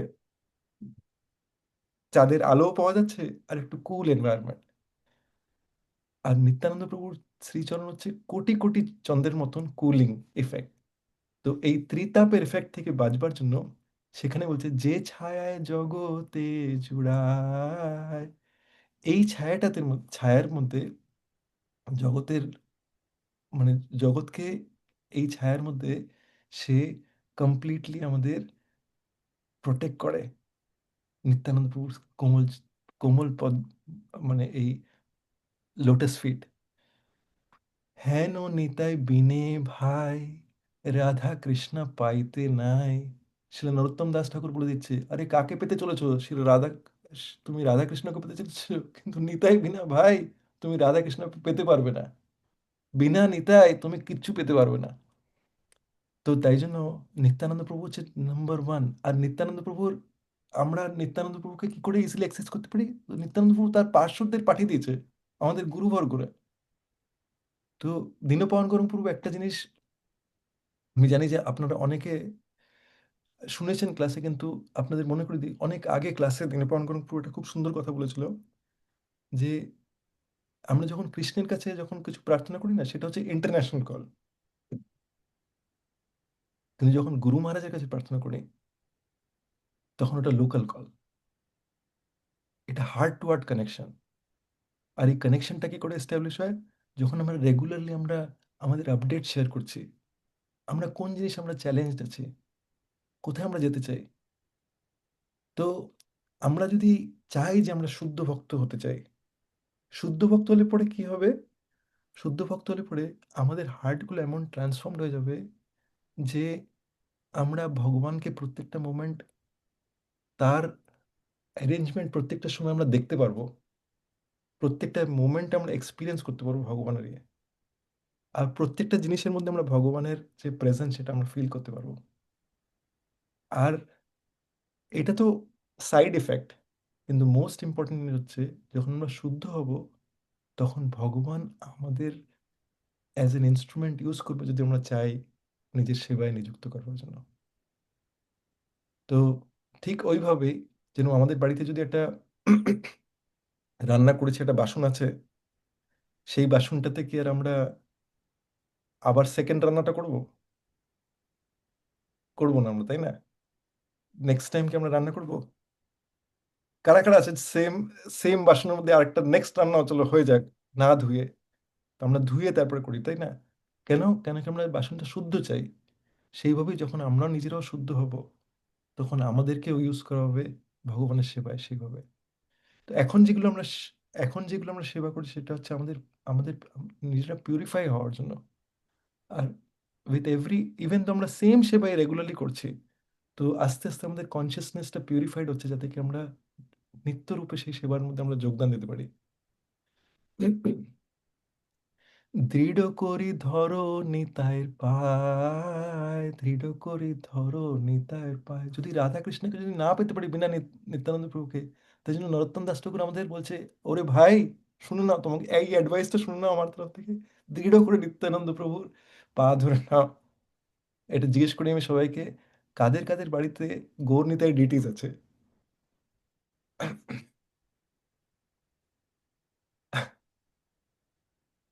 আচ্ছা, আমি একবার ইয়েতে দিই। হ্যাঁ, তাহলে অনেকের অনেকের বাড়িতেই আছে। আর যাদের কাছে নেই, যাদের কাছে গৌরনীতার পিকচার আছে, তাদের কাদের বাড়িতে গৌরনীতার না পিকচার আছে, না তাদের কাছে পিকচার আছে, না ইয়ে আছে, না ডিটি আছে, এরম কেউ কি আছে? সে হ্যান্ড রেজ করতে পারে। সদানন্দিনী মাতাজি, তোমার বাড়িতে ডিটি আছে তো, কেন হ্যান্ড রেজ করছো? না প্রভু, এটা আগের হ্যান্ড রেস। না না, বুঝতে পেরেছি। এরম কি কেউ আছে যার বাড়িতে গৌরনীতার কোনো পিকচারও নেই, আর তার বাড়িতে কোনো লো নেই? আশা করি এরকম কেউ নেই। ঠিক আছে। তো তাহলে আমাদের কাছে সবার কাছে অপশন আছে যে আমরা নিত্যানন্দ প্রভুর চরণের মধ্যে কি বলতে পারি, প্রভু আমাকে প্লিজ আপনি, আমি যাই হই না কেন প্লিজ আমাকে ছেড়ে দেবেন না। নিত্যানন্দ প্রভুর কাছে রেগুলারলি এটা প্রার্থনা করতে পারি, আর শুদ্ধ ভক্তির জন্য আমরা প্রার্থনা করতে পারি। ভগবান আমাদের যেই মুডে আমরা অ্যাপ্রোচ করবো, সেই মুডে সে সে রেসিপ্রোকেট করে। আর নিত্যানন্দ প্রভু তো আনলিমিটেডলি মার্সিফুল। সে সম্বন্ধ নাহি যার, বৃথা জন্ম গেল তার। শিলা নরোত্তম দাস ঠাকুর আমাদের বলে দিচ্ছে যে কি, যদি আমাদের নিত্যানন্দ প্রভুর সঙ্গে সম্বন্ধ না হয় তাহলে আমাদের জন্মটা বৃথা চলে গেল। তাই জন্য সে পশু বড় দুরাচার, সে পশু বড় দুরাচার। বলছে যদি নিত্যানন্দ প্রভুর সাথে আমাদের যদি কানেকশনটা না এস্টাবলিশ হয়, মানে কানেকশনটা কি করে এস্টাবলিশ হবে? আমাদের গুরু পরম্পরার মাধ্যমে আমরা হিউম্যান লাইফ পেয়েছি, আর এই সম্বন্ধটা হচ্ছে নিত্যানন্দ প্রভু তার পার্শ্বদের পাঠিয়ে দিয়েছে। যদি আমরা ওই পার্শ্বদের না ধরি, ঠিক আছে, হিউম্যান লাইফে, পরের লাইফে হয়তো আমরা হিউম্যান লাইফ নাও পেতে পারি, আমরা হয়তো অ্যানিমাল লাইফে যেতে পারি, আমরা কোনো অন্য লাইফ ইয়েতে চলে যেতে পারি, কিন্তু এই সময়ের মধ্যে আমরা আমরা বলি না যে প্রায়োরিটিটা কি। অনেক সময় আমরা বলি না যে আমাদের এই মুহূর্তে আমাদের কি প্রায়োরিটি। আমাদের জানতে হবে যে আমরা পরিবার সবাইকে দেখছি, ইয়ে করছি, এগুলো যা কিছু আমরা করছি এগুলো সব টেম্পোরারি। ঠিক আছে, যখন এই লাইফটা যখন শেষ হবে, আমাদের এর মানে টেম্পোরারি মানে এরকম না যে আমরা ওগুলো ভালো করে করব না, ওগুলো আরো ভালো করে করব, কেন কি এটা কৃষ্ণ আমাদের দিয়েছে। কিন্তু বুঝতে হবে যে এই বডিটাও আমাদের টেম্পোরারি। আর এই বডির জন্য শিলা প্রভুপাদ একটা এক্সাম্পল দেয়। এই এক্সাম্পলটা আমাকে নিজেকে খুব হিট করেছে। কেন কি শিলা প্রভুপাদ বলে যে একটা রেন্টেড অ্যাপার্টমেন্টে, আপনাদের মধ্যে থেকে কেউ রেন্টেড অ্যাপার্টমেন্টে থেকেছেন? তারা হ্যান্ড রেজ করতে পারেন। আমি তো থেকেছি, তাই না? তো এই রেন্টেড অ্যাপার্টমেন্টে যারা যারা থেকেছেন তারা বুঝতে পারবেন। হ্যাঁ, আমি দেখতে পাচ্ছি অনেকেই থেকেছে। তো তারা জানবেন, মানে আমার এরকম একবার হয়েছিল যে একটা বাড়িওয়ালা, সে হঠাৎ এসে বলে যে তোমাকে বাড়ি খালি করতে হবে। বাড়ি খালি করতে হবে মানে এই তো কিছুদিন আগে আসলো, না না আপনার ঠিক করেছি বাড়ি বিক্রি করবো আমি। বললাম, আরে তুমি মন ঠিক করলে হবে? না না ওই আগের সব ওগুলো সব হবে না, তুমি ছেড়ে দাও বাড়ি। যাই হোক, মানে এটা তখন এক্সপিরিয়েন্স ছিল, কিন্তু এটা বুঝতে পারলাম শিলা প্রভুপাদ যখন, তখনকার তো ওই সিচুয়েশন তো গেছে, তখন আমি ভক্তিপথেও ছিলাম না। কিন্তু পরবর্তীকালে গিয়ে আমি বুঝতে পারলাম শিলা প্রভুপাদ বলছে যখন কেউ বাড়ি কেউ রেন্টে নেয় না, তখন যখন মালিকটা এসে বলে তোমাকে বাড়ি বাড়ি খালি করতে হবে, তখন আমাদের হাতে আর কিছু থাকে না। এ, বাড়ির যদি আইদার লিজ থাকে, যদি রেন্টাল এগ্রিমেন্ট থাকে, এগ্রিমেন্টের মধ্যে যদি এই ডেট থাকে, ওই ডেটের পরে আমি যদি তার সঙ্গে আর্গিউ করছি, সে যদি রাজি না থাকে, তাহলে ওটা কিছু হবে না, আমাকে বাড়ি খালি করতেই হবে। সেইভাবেই আমরাও, আমাদের অরিজিনাল আইডেন্টিটি হচ্ছে আমরা স্পিরিট সোল। ঠিক আছে, আমাদের এই যে বডিটা এটা রেন্টে দেওয়া হয়েছে, প্রত্যেকের কাছে আলাদা আলাদা রেন্টেড অ্যাপার্টমেন্ট আছে। তাদের তাদের বডিটা, আর যেই সময় মানে টাইমটা শেষ হয়ে যাবে সে সময় বলবে যে, সে সময় হচ্ছে যে খালি করো এই বডি, খালি করো এই জায়গাটাকে। তখন আমরা বলতে পারি আমাকে 6 মাস দাও, 5 দিন দাও, 10 দিন দাও, ওগুলো কোনো কোনো কিছু না, ওই মুভমেন্টেই খালি করতে হবে। ঠিক আছে, তখন ওই সময় না, এই আমার কিন্তু ইম্পর্টেন্ট কয়েকটা কাজ আছে, ওগুলো কিছু হবে না। তাই জন্য আমাদেরকে, আমাদের এমন ভাবে তৈরি হতে হবে যে আমরা প্রত্যেকটা মোমেন্টে রেডি। প্রত্যেকটা মানে এটা এটা কেউ হয়তো বলবে যে আরে প্রভু, এই আপনার যখনই এইসব কথাগুলো শুনে না খুব মানে এটা নেগেটিভ নেগেটিভ কথা। না, এটা ভেবে দেখুন, রিয়েলিস্টিক ব্যাপার এটা, যে আমাদের রেডি থাকতে হবে, যে আমরা সবার, আমরা প্রত্যেক দিন এমন করে দায়িত্বগুলো পালন করব যাতে আমরা প্রত্যেকটা মোমেন্টে রেডি, যে আমাদের আমাদের যাই সিচুয়েশন থাকুক না কেন আমরা আমাদের বেস্ট দিচ্ছি। এই মোমেন্টে কারোর সঙ্গে আমি যদি ঝগড়া করি, এটাই যদি লাস্ট মোমেন্ট হয়, তো লাস্ট মোমেন্ট হচ্ছে ঝগড়া করে মারা গেল। ঠিক আছে, আরে ও কেন করেছে, ও কেন করেছে, এটাই লাস্ট থট ছিল। ঠিক আছে, অবভিয়াসলি সে হয়তো তার আগে 25 বছর হয়তো ভক্তি পালন করেছে, ভক্তি ইয়ে করেছে, কিন্তু লাস্ট থট ছিল ও এটা কেন করেছে, ব্যাস ও নেক্সট ডেস্টিনেশনে, ও ওর সঙ্গে আবার নেক্সট লাইফ। তো তো তাই জন্য আমাদের এটা বুঝতে হবে যে শিলা প্রভুপাদ যেটা আমাদের দিদি গেছে, যে প্রত্যেকটা মোমেন্ট আমরা যাতে বেস্ট এক্সপিরিয়েন্স হয় সবার জন্য। আর নিত্যানন্দ প্রভু আমাদের শেখাচ্ছে, সে হচ্ছে বলরাম। সেই বলরাম যখন এইখানে এসছে, সেই বলরাম কিন্তু মানে যখন কেউ যদি ওই রোমহর্ষণ সুতো যখন একটুখানি মানে তাকে রেসপেক্ট করেনি, বলরাম গিয়ে একটা ঘাসের ধ্রুব ধ্রুব তুলে এরকম ওর দিকে ফেলেছে, ও ওর গলা কেটে গেছে, মরে গেছে। মানে একদম টলারেন্ট ছিল, মানে বলরাম একটু মানে এ- একটুও যদি এদিকের ওদিক হয়ে যায় সেটা টলারেট করতো না। আর তাই জন্য বলরামকে বলা হয়েছিল, কৃষ্ণ এটা বলেছিল, দাউজি এই যে শান্তিদূত হয়ে যেতে যেতে হবে না, দাউজি তুমি একটা কাজ করো, তুমি চলে যাও শান্তিদূত হয়ে। কৃষ্ণ তো বেশ মজার। বলরাম বলে কি, না না কৃষ্ণ ওটা আমার দ্বারা হবে না, আমার অত টলারেন্স নেই, ওরা যদি এরকম উল্টো পাল্টা কিছু বলে না, তাহলে ওখানে, তাহলে এই কুরুক্ষেত্রের যুদ্ধের আর দরকার হবে না, আমি ওখানে শেষ করে চলে আসবো।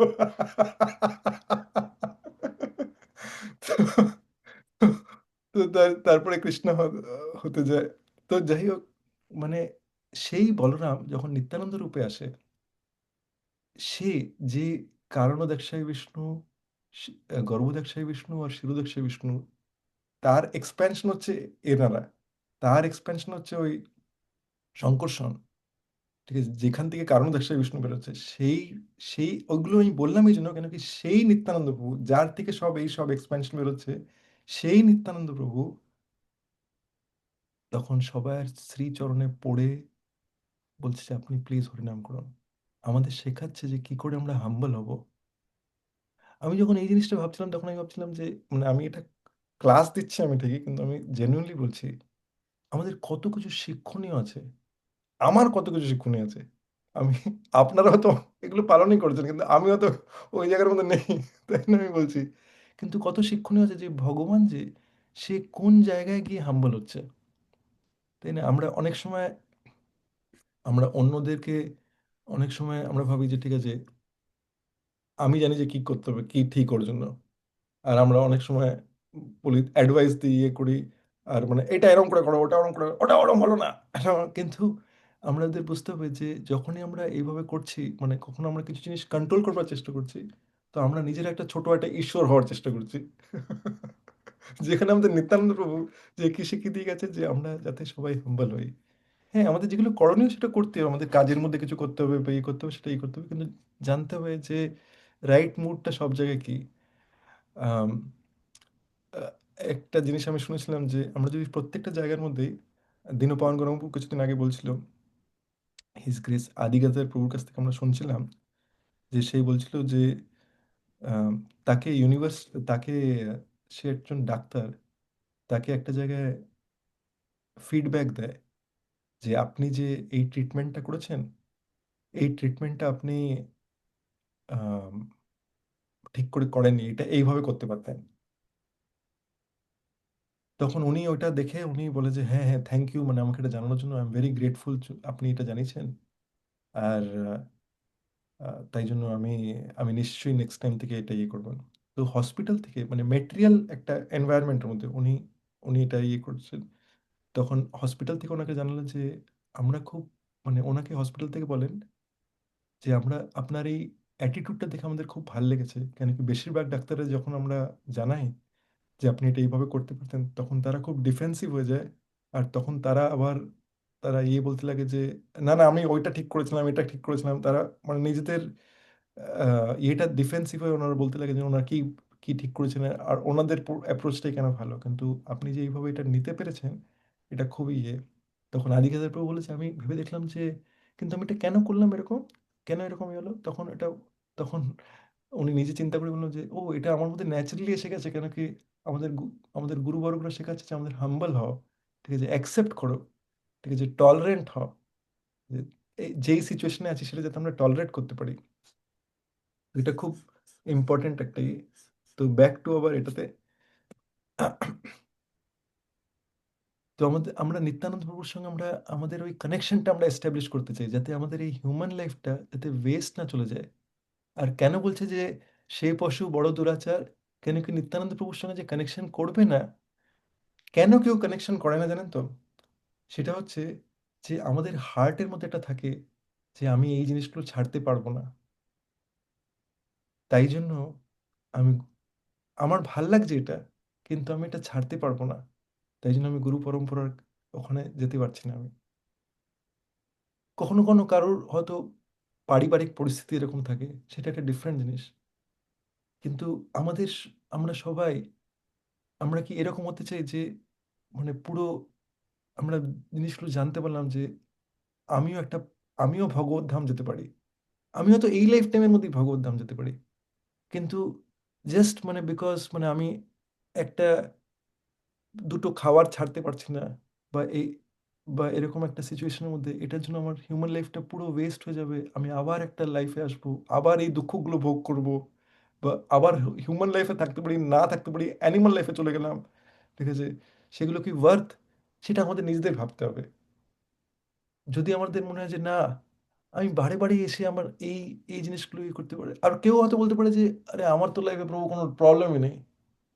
তাহলে তাহলে যেটা হতে পারে যে আমি বলবো যে শুধু টাইম দিন। এই এই লাইফ টাইমটার মধ্যে, এই মোমেন্টের মধ্যে, মানে আমাদের আচার্যরা বলছে যে যদি আমাদের মেটেরিয়াল ওয়ার্ল্ডের মধ্যে যদি কারোর প্রবলেম না থাকে, ওটা জাস্ট একটা টাইম, মানে মানে দুঃখের অভাবটা হচ্ছে আমরা সুখ ভেবে নিই, কিন্তু আসলে দুঃখটা প্রত্যেকটা মোমেন্টেই চলছে। আর কেউ জানেও না এই সময়ের মধ্যে আমাদের বডিতে কি হচ্ছে, কোন রোগটা তৈরি হচ্ছে প্রত্যেকটা সিচুয়েশনের মধ্যে। কার মানে আমাদের এটা একটা কালচক্র একটা। আর এই কালের প্রভাবের মধ্যে প্রত্যেকটা জিনিস আস্তে আস্তে ফেড হয়ে যাচ্ছে। তাই আমাদের নিত্যানন্দ প্রভু খুব খুব ইম্পর্টেন্ট। নিতাই না বলিল মুখে, মজি লোক সংসার সুখে। নিতাই, মুখ থেকে নিতাই সে বলল না, কিন্তু কি করলো, সে সংসারের মধ্যে মানে সে মজার মধ্যে সে ভাবছে আমি আনন্দে আছি, one life full lives king size. অনেক সময় আমি ওই যখন আমি ইয়েতে যাই, দোকানে যাই যখন, তখন দোকানে গিয়ে এরকম ওই একবার আমার মানে অনেকবার এরকম হয় যে দোকানে গিয়ে যদি যারা ওই চেক আউটের সময় অনেকজন থাকে না যারা কথা ইয়ে হচ্ছে যে এই এই এই কটাই আইটেম ইয়ে হ্যান ত্যান, তো এইসব করার পরে আমি তাদের বলি যে okay what is your name, তোমার নাম কি? ওর সে তার নাম বললো, okay my name is Nitai. ঠিক আছে, কেন কি ওর, ওকে ও বলে okay okay, so let me ask you what is my name. তখন ও নিতাই। ওকে, একটা নাম তো নিয়েছে। ওকে, নিতাইয়ের যখন নাম নিয়েছে তখন এর প্ল্যান হয়ে গেছে। নিতাই প্ল্যান করবে নেক্সট।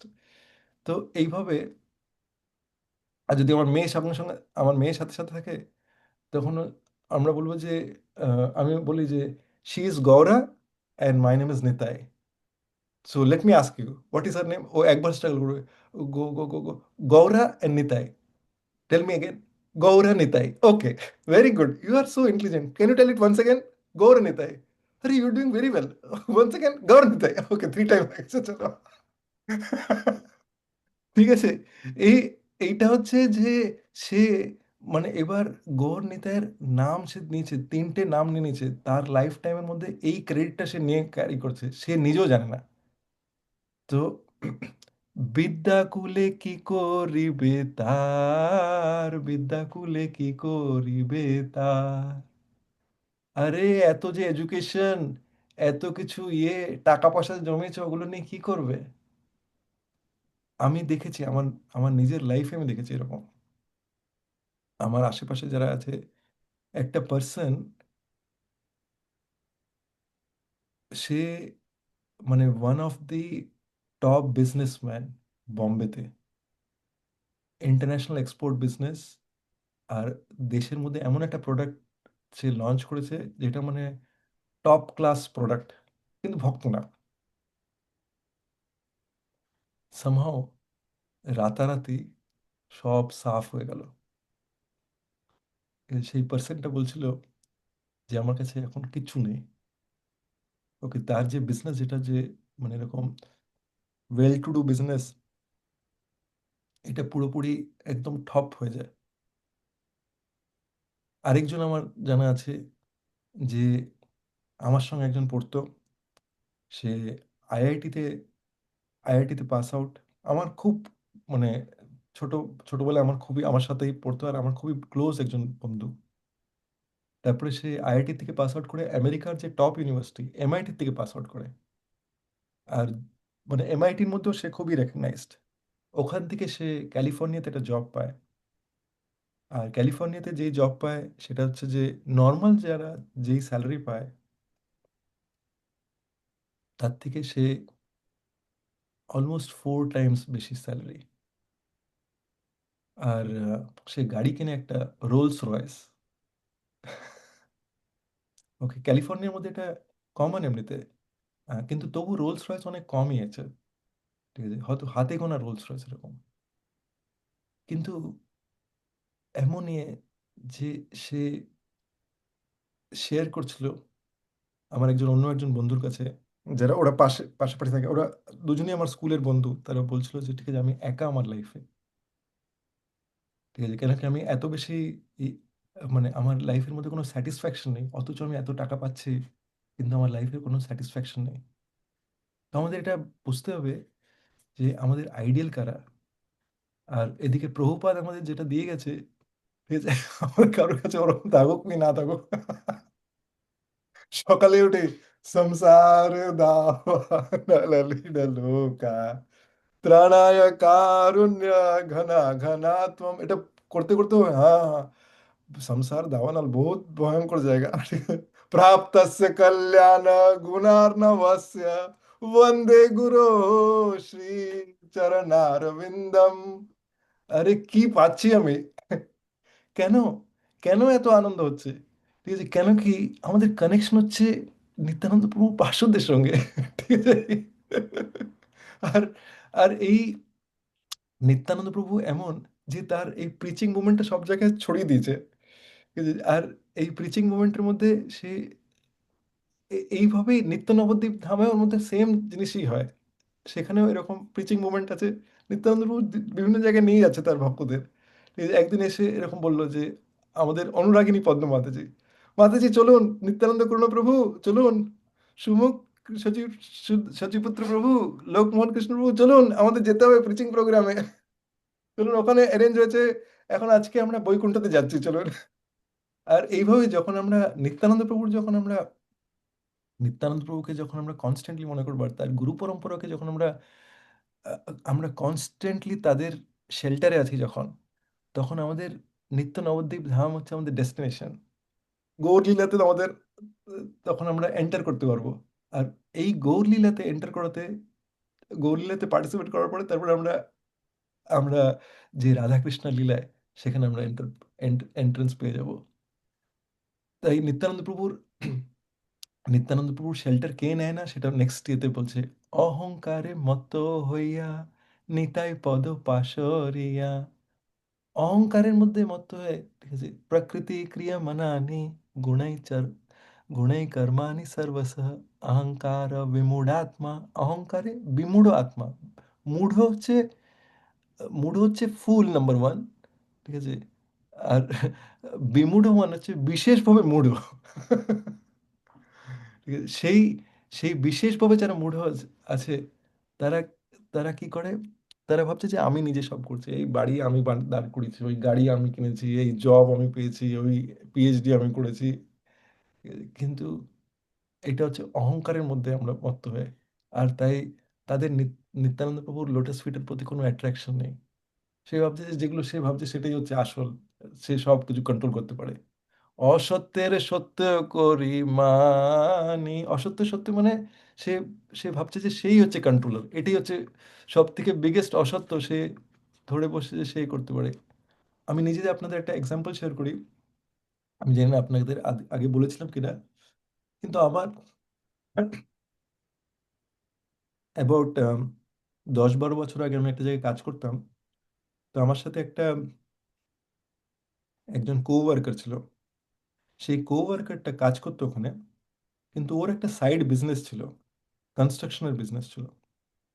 তো এই কনস্ট্রাকশনের বিজনেসে আমি জানতাম, মানে অনেকেই আমাদের ওখানে জানতো যে সে একজন মিলিয়নেয়ার।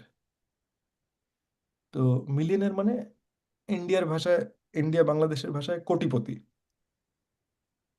তো এই যে ও কাজ করতে আসতো, সেটা হচ্ছে মানে ওর রেগুলার যে খুচখাচ এক্সপেন্স গুলো এটা কভার আপ করবে, আর একটা স্টেডি থাকবে, যাতে কি ওর মানে ওর ব্যবসা এগুলো থাকে। তো তখন আমি ভক্তিপথে এসে গেছি, আর তখন আমি একবার ওকে বলেছিলাম যে তুমি তুমি মন্দিরে আসতে পারো। আহ, তো মন্দিরেও আসেনি কখনো। তো একবার আমি বলেছিলাম যে তুমি এই যে ভগবত গীতার গীতা জয়ন্তীর মাস চলছে, তুমি ডোনেট করতে পারো। তো এটা বলাতে সে আমার উপরে সে আমাকে বলল যে আমাকে ভগবত গীতার এটা কথা বলছো? তুমি জানো যে আমি কত ডোনেট করি? 3,000 টাকা একটা ডোনেট করেছিলাম ইসকনের মন্দিরের মধ্যে, একটা কোন অন্য মন্দিরে, ঠিক আছে? ওখান থেকে আমি ওই যে গীতার যে ওই যে কৃষ্ণের যে ফটোটা, ওই যে কৃষ্ণ আর অর্জুন আছে, ওই ফটোটা আমি নিয়ে এসেছি। 3,000 টাকা ওদের ডোনেট করেছিলাম বলে ওই ফটোটা কিনেছিলাম আমি। আমি জানি যে আমি আরো দিতে পারি এরকম, আর এগুলো এরকম অনেক মন্দির আমার ইতে চলছে।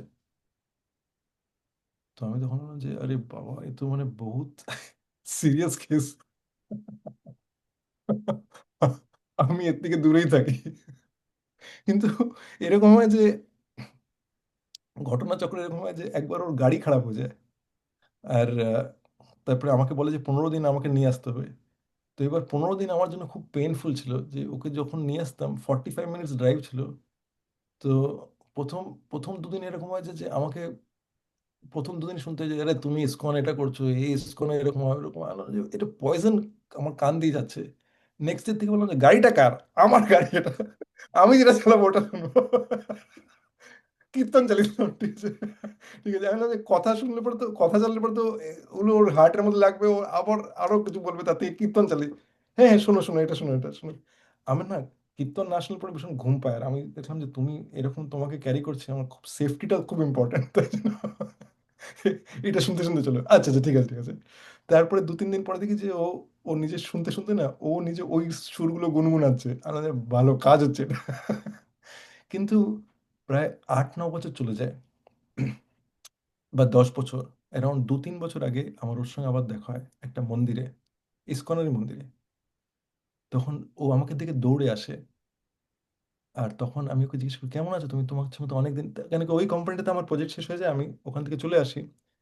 তো আমি ওকে জিজ্ঞেস করি কেমন আছো, তো আমাকে বলে যে তুমি যে ওই কথাগুলো বলেছিলে না তখন, ওই কথাগুলো এখন আমার মনে পড়ছে।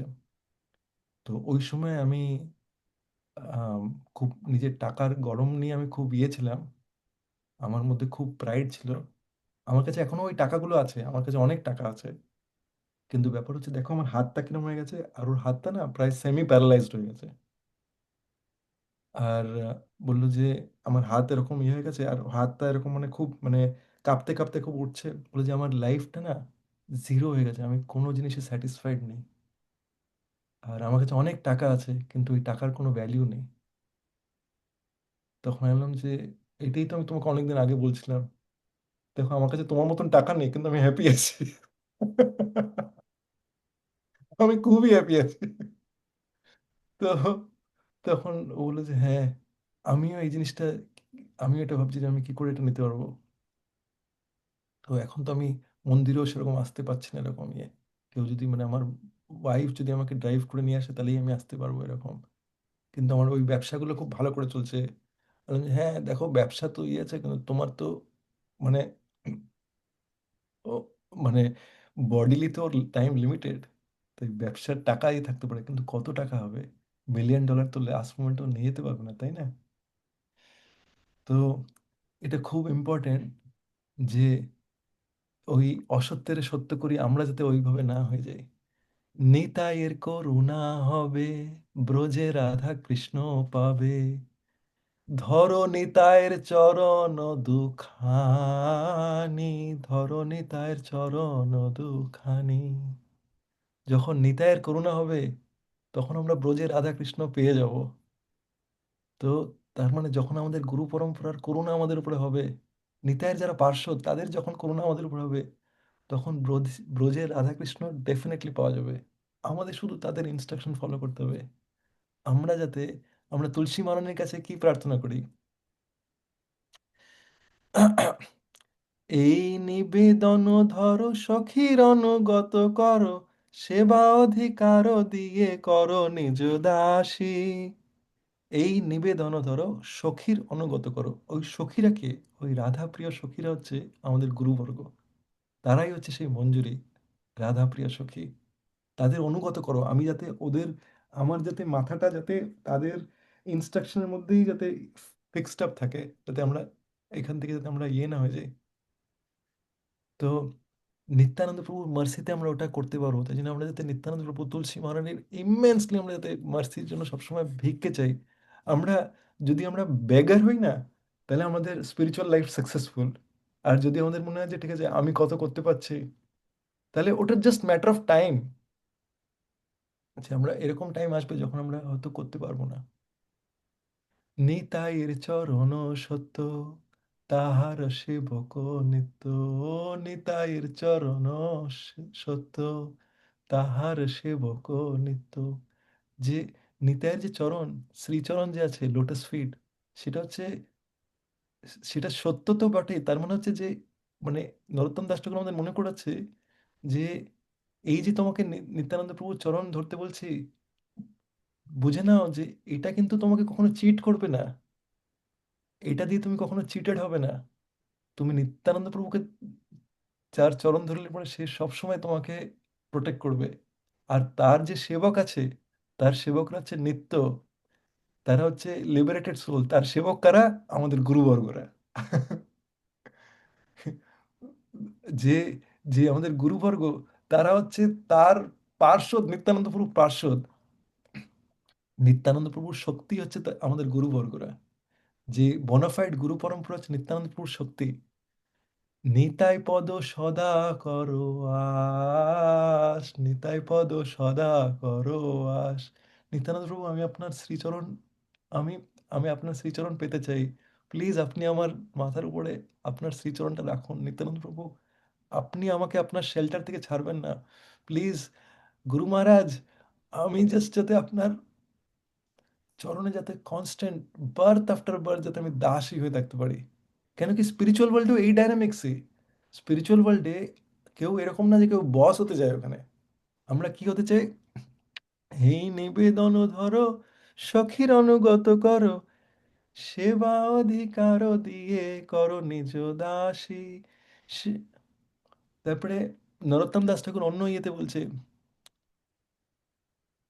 শ্রীকৃষ্ণ চৈতন্য প্রভু দাসের অনুদাস, সেবা অভিলাষ করে নরোত্তম দাস। শ্রীকৃষ্ণ চৈতন্য প্রভু দাসের অনুদাস, সেবা অভিলাষ করে এই অধম দাস। তো আমরা দাসের অনুদাস হতে চাই। আর দাসের অনুদাস মানে কি? দাসের অনুদাস মানে হচ্ছে যে আমাদের, আমরা কৃষ্ণের যারা, যারা সার্ভেন্ট, যারা যে তাদের সার্ভেন্ট, যারা দাসের, যারা তাদের কৃষ্ণের সার্ভেন্ট অফ দ্য সার্ভেন্ট, যারা যারা নিজেরা সিনসিয়ার, মানে আমাদের গুরুবর্গরা, যে পিওর ডিভোটিস, যে তাদের দাস হতে চাই, বা তাদের যারা সার্ভ করছে তাদের দাস হতে চাই। যারা সারেন্ডার টু পিওর ডিভোটিস, তাদের দাস আমরা হতে চাই। আমরা যাতে মায়ার দাস না হয়ে যাই, এইটা হচ্ছে ইয়ে, যে আমরা নিতাই পদ সদাকর আস। কেন কি সেইভাবেই আমরা নিত্যানন্দ প্রভুকে ওই চেনের মধ্যে এরকম ভাবতে হবে যে একটা সিঁড়ি আছে। ওই যে আমরা দেখেছি না যে হেলিকপ্টার থেকে ওই যে সিঁড়িগুলো, ওই যে সিঁড়ি না, মানে ওটা কি বলে, ওই যে রোপ, রোপ ফেলে না এরকম, যে কাউকে পিক আপ করবার জন্য। তো ওরকম ওর মধ্যে ওই ল্যাডার থাকে এরকম, একটা একটা, মানে যখন কোনো কোনো এপিডেমিক হয়ে গেছে, ফ্লাড এসে গেছে, তখন ওই ল্যাডার ফেলে আর চার পাঁচজন ওই ল্যাডারের মধ্যে আস্তে আস্তে তুলে যায়। তখন একে, মানে একটা রোদ, মানে একজন দাঁড়িয়েছে, তার নিচে আরেকজন, তার নিচে সেইভাবে আমাদের গুরু পরম্পরা আসছে। আর আমরা একদম নিচে। এখন যদি ধরুন মানে আমরা ওই ল্যাডারটা ধরিনি, ঠিক আছে, হেলিকপ্টার থেকে কৃষ্ণার ওখান থেকে ল্যাডার পাঠিয়েছে, আর আমাদের গুরু পরম্পরার ওখানে আছে, আমাদের হাত দেখাচ্ছে, আর আমরা যদি বলি হে হে হে, আমি দেবো না দেবো না দেবো না, লেডার আমার কাছে চলে এসছে, আর আমি ওখানটায় ভালো করে হাতের মধ্যে তেল লাগিয়ে সুপ করে ছাড়িয়ে তারপরে ভাবছি যে এটা বেশ ভালো হয়েছে, আমি কিরকম ছাড়ালাম ওখান থেকে। এটা কি?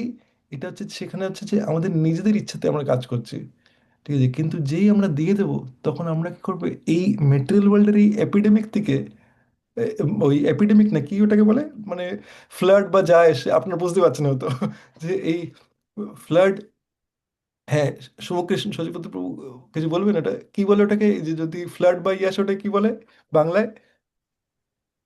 ফ্লাড মানে তো বাংলায় প্রভু বন্যা। হ্যাঁ, বন্যা, বন্যা আসছে, এখানে হেলিকপ্টার থেকে অলরেডি আমাদের ল্যাডার পাঠিয়ে দিয়েছে, কিন্তু আমাকে ধরতে হবে ওটা, ওই জিনিসটা আমাদের গুরু পরম্পরা হাত দিয়ে আছে যে ধরো ধরো, হাত ধরো, আমি আমি তোমাকে নিতে এসেছি এখান থেকে, আমি তোমাকে এই জগৎ থেকে বার করে নেবো, ঠিক আছে? কিন্তু আমরা যদি বলি যে আমি এখনো রেডি নেই, আরে একটু কিছুক্ষণ পরে হেলিকপ্টারটাই চলে যাবে, তাহলে পরে কি কি হবে? আমাকে ওখানেই ডুবে মরতে হবে। আর আমি তখন ভাবছি যে আমি তো আমার লাইফে বেশ ভালোই আছি, দেখতেই পাচ্ছি না আশেপাশে জল ভরে যাচ্ছে, কলিযুগের ঘোর কলিযুগ এসে যাচ্ছে, জল আস্তে আস্তে গলা অবধি চলে আসছে, যদি এইটা পার করেছে। তো সেইভাবে আমাদের ফাস্ট অ্যাক্ট করতে হবে। অ্যাক্ট করা ফাস্ট মানে আমাদের ক্রেজি হতে হবে না, আমাদের গাইডেন্স ফলো করতে হবে। আমাদের এই কোয়েশ্চেন্সগুলো নিজেকে জিজ্ঞেস করতে হবে, আমি কি নিজে সেন্সিয়ার হয়েছি? আমার কি কোনো গাইড আছে? আমি কি যখন ক্লাস আমি শুনতে আসি, তখন কি আমি এই মুড নিয়ে আসি যে আমি কিভাবে আমার হার্টটা ট্রান্সফর্ম হবে, নাকি আমি ক্লাস অ্যাটেন্ড করতে আসি, হ্যাঁ আমি তো ক্লাস করছি, আমি সব করছি এরকম? যদি আমাদের মধ্যে এই মুড থাকে যে ঠিক আছে আমি অনেক ক্লাস করছি, কিন্তু আমি কি নিয়ে যাচ্ছি এটার মধ্যে থেকে, এটা যদি না ক্লিয়ার থাকে তাহলে প্রবলেম। প্রত্যেকটা ক্লাসের মধ্যে এটা অবজেক্টিভ হতে যে আমার এটার মধ্যে থেকে আমার নিজের কি টেক হবে এখান থেকে। তো এইভাবে যদি আমরা ইয়ে করি তাহলে পরে আমাদের হৃদয়ের পরিবর্তন হবে। তাহলে আমাদের মানে আমাদের কনস্ট্যান্টলি আমাদের নিজেদেরকে চেকে রাখতে হবে, অন্যদের চেকে রাখার দরকার নেই, নিজেকে চেকে রাখতে হবে যে আমি কি শুদ্ধ হচ্ছি। আমি শুদ্ধ হইনি, আমার নিতাই আমি নিত্যানন্দ প্রভু আর বাকি সবাই বেরিয়ে যাবে, আমি এখানে আটকে যাব। তো এই ইয়ে থাকা উচিত যে আমি আমি রিয়েলি ভগবানকে ভালোবেসে সার্ভ করতে চাই। তো লাস্ট পার্টটা সেটা হলো, নরোত্তম বড় দুঃখী, নিতাই মোরে করো সুখী। নরোত্তম দাস ঠাকুর বড় দুঃখী না, নরোত্তম দাস ঠাকুর হচ্ছেন স্পিরিচুয়াল ওয়ার্ল্ডের মঞ্জরি উনি।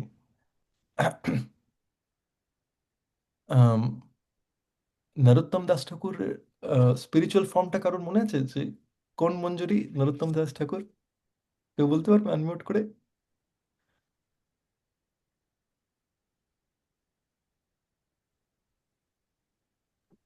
প্রভু আমি এটা কোথাও শুনছি হলো উনি হলো নিত্যানন্দ প্রভুর ইনকার্নেশনও বলা হয় ওনাকে, যে মহাপ্রভু আর নিত্যানন্দ প্রভু ওনারা যখন চলে যায় ওনাদের যে সংকীর্তন আন্দোলনটাকে কন্টিনিউ করার জন্য শ্রীবাস আচার্য আচার্য, তারপর নরোত্তম দাস ঠাকুর আর শ্যামানন্দ প্রভু এই তিনজন আসেন।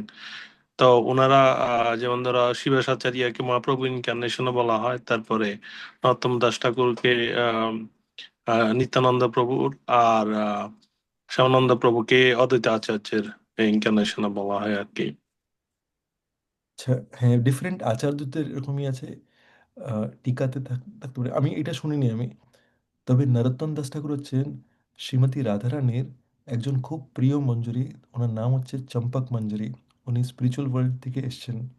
আর এই নরোত্তম দাস ঠাকুর, সে আমরা যাতে এই প্রার্থনাগুলো করতে পারি, মানে এটা অ্যাকচুয়ালি নরোত্তম বড় দুঃখী নিতাই মোরে করো সুখী, এটা হচ্ছে আমাদের এটা ভাবা উচিত। এই অধম বড় দুঃখী, নিতাই মোরে করো সুখী, রাখো রাঙা চরণের পাশ, রাখো রাঙা চরণের পাশ, মানে নিতাই আমায় কখনো নিজের এই রাঙা চরণের থেকে দূরে রেখে দিও না।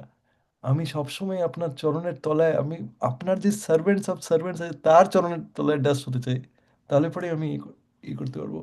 যখন আমরা এই মুডে কনস্ট্যান্টলি আমরা নিত্যানন্দ প্রভুর কাছে প্রার্থনা করব, তখন একটা সময় নিতাই যখন আমাদের অ্যাকসেপ্ট করে নেবে, তখন আমাদের আর কোনো চিন্তাই নেই। আর আর উইথ এভরি ইয়ে মানে with every progress spiritual world, মানে স্পিরিচুয়াল প্রোগ্রেশনের মধ্যে একটা ইয়ে হচ্ছে যে উইথ এভরি প্রোগ্রেশন আমরা যাতে এভরি স্টেপের মধ্যে আমরা আরও বেশি হাম্বল হতে থাকবো। আর আমরা বুঝতে পারবো যে সবাই আশেপাশে সবাই তারা খুব ভালো প্রোগ্রেস করছে, আর আমি একমাত্র যে বৈষ্ণব হয়নি, আমি একমাত্র অভক্ত হয়ে বসে আছি।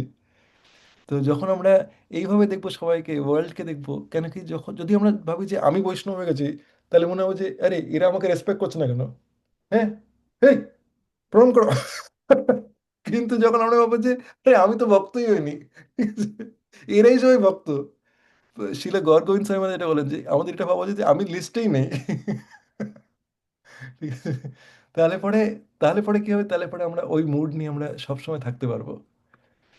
হরে কৃষ্ণ হরে কৃষ্ণ কৃষ্ণ কৃষ্ণ হরে হরে, হরে রাম রাম রাম হরে হরে, হরে কৃষ্ণ কৃষ্ণ কৃষ্ণ হরে হরে, হরে হরে রাম রাম রাম হরে হরে।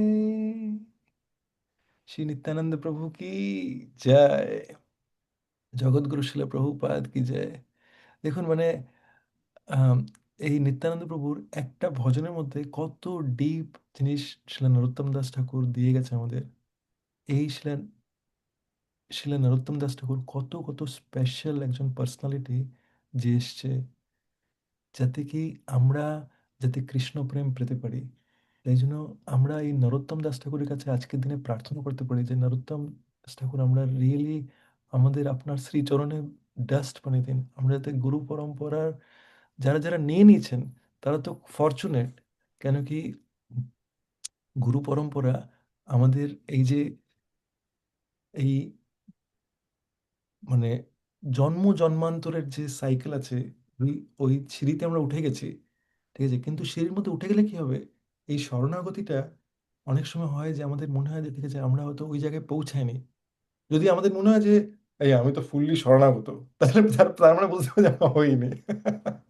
কিন্তু কিন্তু যদি আমাদের এটা মনে হয় যে ঠিক আছে আমাকে হতে হবে, আমাদের আমাদের এমন একটা হতে হবে যে আমাদের দোষ দর্শন করতে হবে, অন্যদের না, নিজের দোষ দর্শন। ঠিক আছে, কোন জায়গাটার মধ্যে অ্যাকচুয়ালি আমার প্রবলেম আছে, কোন জায়গাটার মধ্যে আমি রিয়েলি চ্যালেঞ্জড আছি, ঠিক আছে, আমি মানে কোন জায়গাটার মধ্যে আমি মার খাচ্ছি, ঠিক আছে, আচরণটাতে আমার প্রবলেম আছে, ঠিক আছে, আমার কি ভগবানের নামের নাম রুচিতে প্রবলেম আছে, ঠিক আছে, সেই জিনিসটা আমাদের নিত্যানন্দ প্রভুর কাছে গুরু মহারাজের কাছে গিয়ে প্রার্থনা করা উচিত। আর যদি কারোর গুরু না থাকে তাহলে শিলা প্রভুপাদের কাছে প্রার্থনা করা উচিত যে এখনো অব্দি আমার গুরু নেই, ঠিক আছে, কেন আমার হার্টের মধ্যে এটা হচ্ছে না। অ্যাটলিস্ট কারা কারা আছে আমরা যারা পিওর ডিজায়ার করতে পারি যে হ্যাঁ আমি আমি এটা ফিল করেছি যে আমার গুরু দরকার লাইফে, এরকম কি কেউ আছে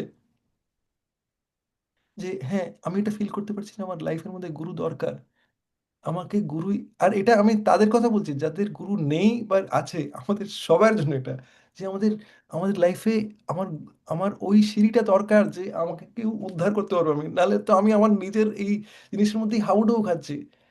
তো আমাদের প্রত্যেককে যে যদি আমরা গুরু মহারাজ আমাদের লাইফে এন্টার করে গেছে, কিন্তু আমাদের না প্রত্যেকটা দিন হচ্ছে আমাদের একটা দিন যেখানে আমরা গুরু মহারাজের কাছে বলবো যে ঠিক আছে আমরা আমাদের ভাউসগুলো আবার ইয়ে করবো, যে আমি আমার আমি আমার ভাউসগুলো এই জায়গার মধ্যে আমি আমি মার খাচ্ছি। হতে পারে যে আমি পরিবারের কারোর, আমি হয়তো ভক্তিপথ নিয়ে নিয়েছি কিন্তু আমার ব্যবহারের মধ্যে পরিবারের লোকজনরা খুবই ডিপ্রেস হয়ে যাচ্ছে, "এ বাবা এই জবের থেকে ভক্তিপথ নিয়েছে না তবের থেকে মানে তো একটা মানে আমাদের জন্য প্রবলেম হয়ে গেছে।" তো তার মানে এটা বুঝতে হবে যে আমাদের শিক্ষণীয় আছে এটাতে, যে আমাদের আচরণ এমন হওয়া উচিত যে আচরণের মধ্যে অন্যদের হার্ট মেল্ট হয়ে যায়। নিত্যানন্দ প্রভু অন্যদের কি এরকম করতো না, এই তাড়াতাড়ি হরিনাম করতো, আমি এসছি বলরাম। ঠিক আছে? তার কাছে তার কাছে ক্ষমা, তার কাছে চরণে পড়ে কি করছে, যদি মানে আমাদের আচরণগুলো এরকম হয় যেখানে অন্যদের হার্ট মেল্ট হয়, তাহলে পরে তো তারা ভক্তি জীবনে আসবে, কেন কি তারা তাদের লাইফে একটাই এক্সাম্পল দিচ্ছে সেটা হচ্ছে আমাদের। আর সে যদি একটা ব্যাড এক্সাম্পল দেখে তাহলে ভাবছে আরে আর যাই হয় না কেন আমি এটা তো হবই না। তাহলে আমরা কি করলাম, অন্যদের রাস্তাগুলো বন্ধ করলাম, ঠিক আছে, ডিসসার্ভিস হয়ে গেল। কিন্তু আমাদের যেটা করতে হবে যে আচরণ ভালো রাখা মানে কিন্তু এরকম না যে আমরা চার নিয়ম ছেড়ে দিয়ে আমরা তাদের কথা শুনবো। নরোত্তম দাস ঠাকুরের ওই এক্সাম্পলটা বোঝা উচিত যেটা আমি একদম স্টার্টিং এ বললাম, যখন ও যাচ্ছিল জঙ্গলের মধ্যে, ওকে সবাই এসে যখন যখন ওই ডিটেকটিভরা এসে ধরলো যখন, যে চলো চলো চলো বাড়িতে চলো, তখন নরোত্তম দাস ঠাকুর ওদের সঙ্গে বাড়ি চলে যায়নি, ও কিন্তু বিনম্রভাবে সফটলি সুন্দরভাবে কথা বলে বলেছিল, আর সেটাতে ওদের হার্ট মেল্ট হয়ে গেছে। এটা দিয়ে আমাদের অনেক শিক্ষণীয় আছে যে আমাদের লাইফে এরকম সিচুয়েশন আসে, আর তাই আমাদের এইটা নিতে হবে। তো অনেক লম্বা আপনাদের সঙ্গে আপনাদের টাইম নিয়ে নিলাম। অনেক আমি জানি যারা ইন্ডিয়া বাংলাদেশে আছে তাদের অনেক লেট হয়ে গেছে, তাই জন্য আমাকে অত্যন্তভাবে ক্ষমা করবেন যে আপনাদের এত ভ্যালুয়েবল টাইম নিয়েছি। আর যদি আপনাদের কিছু এখানে যদি কাজে লেগে থাকে, কিছু যদি ভালো লেগে থাকে, তাহলে আপনাদের অনুরোধ করবো যে আপনারা যদি আনমিউট করে একবার সবাই মিলে হরি বল বলেন, বা যদি কারোর কোনো প্রশ্ন থাকে সেটা একবার জিজ্ঞেস করি তারপর আমরা হরি বলতে বলি। কারোর কি কোনো প্রশ্ন আছে একবার জিজ্ঞেস করে নিই, প্রশ্ন বা কোনো কমেন্টস আছে?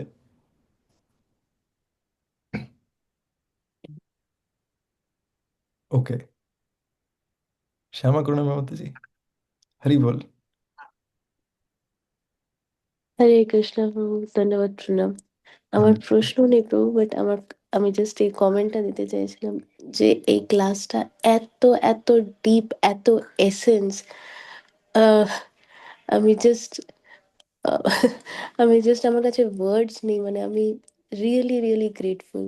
এত এত ইম্পর্টেন্ট, এত কিছু এর মধ্যে এসেন্স, এর মধ্যে সব সারমর্ম আছে। মানে যদি সব কিছুর মধ্যে যদি বলতে হয় যে, যেরকম প্রভুপাদ বলতেন যে যদি একটা চ্যাপ্টার পড়তে হয় তাহলে এই যে 9th চ্যাপ্টার ভগবদ গীতাতে, সেরকম যদি একটা ক্লাসের মধ্যে যদি সব ইয়ে করতে হয় তাহলে এই একটা ক্লাসের মধ্যে রিয়েলি সব এসেন্স ফুল ছিল একদম। মানে থ্যাংক ইউ, অনেক অনেক ধন্যবাদ প্রণাম প্রভু। হরে কৃষ্ণ।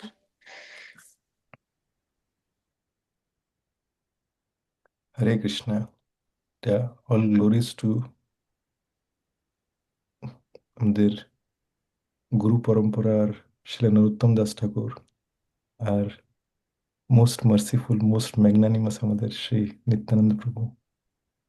তাদের গ্লোরিজ এটা, যে তারা আমার মতন একটা ডিফেক্টিভ ইনস্ট্রুমেন্টকে দিয়ে যদি কারোকে ইন্সপায়ার করেন, তাদের তাদের গ্লোরিজ। হ্যাঁ, সুমুখ সচিপুত্র প্রভু, হরে কৃষ্ণ। হরে কৃষ্ণ প্রভু, দণ্ডবত দণ্ডবত প্রণাম প্রভু। ধন্যবাদ প্রণাম। প্রভু আসলে আমি আসলে যে অত বেশি মানে প্রশংসা করতে পারি না, এটা হচ্ছে আমার একটা বিশাল প্রবলেম। ওর দরকারও নেই। তো না প্রভু, মানে আজকে ক্লাসটা আসলে অসাধারণ ছিল।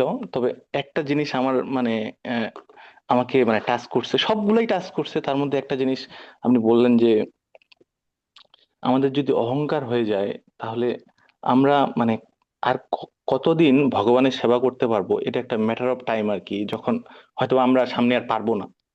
তো এই জিনিসটা একটা মানে আমাকে টাচ করছে। আর আরো কিছু জিনিস, যেটা হচ্ছে পরিবারের সদস্যদের সাথে সম্পর্কটা যেন মানে এমন পর্যায়ে না যায়, কারণ ভক্ত হওয়ার পরে, অহংকার হওয়ার পরে যে তারাই হয়তো আর ভক্তি জীবনে আসবে না, এই ব্যাপারটা হয়ে যায় আর কি। তো এটাই আর কি প্রভু, কৃপা আশীর্বাদ করবেন যেন সবকিছু মেনটেন করতে পারি সুন্দর মতো ভাবে। হরে কৃষ্ণ, হরে কৃষ্ণ, ধন্যবাদ প্রণাম। দণ্ডবত প্রণাম। আমি প্রার্থনা করি প্রভু যে যাতে আপনি এই যে দীক্ষা পেয়েছেন গুরু মহারাজের বিশেষ কৃপা, আর এই বিশেষ দিনে আপনার কাছে সব মার্সি থাকুক প্রভু, যাতে আপনি নিজে একটা সুমুখ সচিপুত্র প্রভু, যে যে গুরু মহারাজ নাম দিয়েছেন, এটা আপনি যদি খুব সুন্দরভাবে এটা পালন করতে পারেন, আর আপনার মুখ থেকে যে বাণী বেরোয় ওটা সবার হার্ট সাথে মেল্ট করে দেয়। হরে কৃষ্ণ।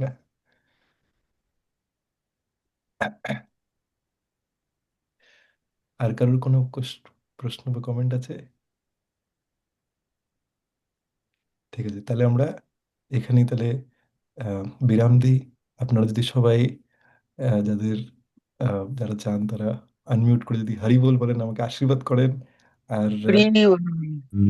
হরি হরি বল, বল, হরি হরি বল, বল, ধন্যবাদ ধন্যবাদ প্রণাম। जय जय प्रणाम। श्री राधे श्याम, सबको मिले वृंदावन धाम। হরি हरे বল। कृष्ण। হরি বল। हरे दंडवत कृष्ण, दंडवत हरि प्रणाम। बोल, वाञ्छा राधे राधे। कल्पतरुभ्यश्च कृपा सिन्धुभ्यो च पतितानां पावनेभ्यो वैष्णवेभ्यो नमो नमः। अनंत कोटि वैष्णव वृंद की जय। जगत गुरु श्री प्रभुपाद की जय। श्री नित्यानंद प्रभु की जय। नरोत्तम दास ठाकुर महाशय की जय। জয় मंदिर गुरु परंपरा जय की जय। गौरंग कुटी জয় भक्त वृंद की जय। निताय জয়। गौर प्रेमानंदी हरि।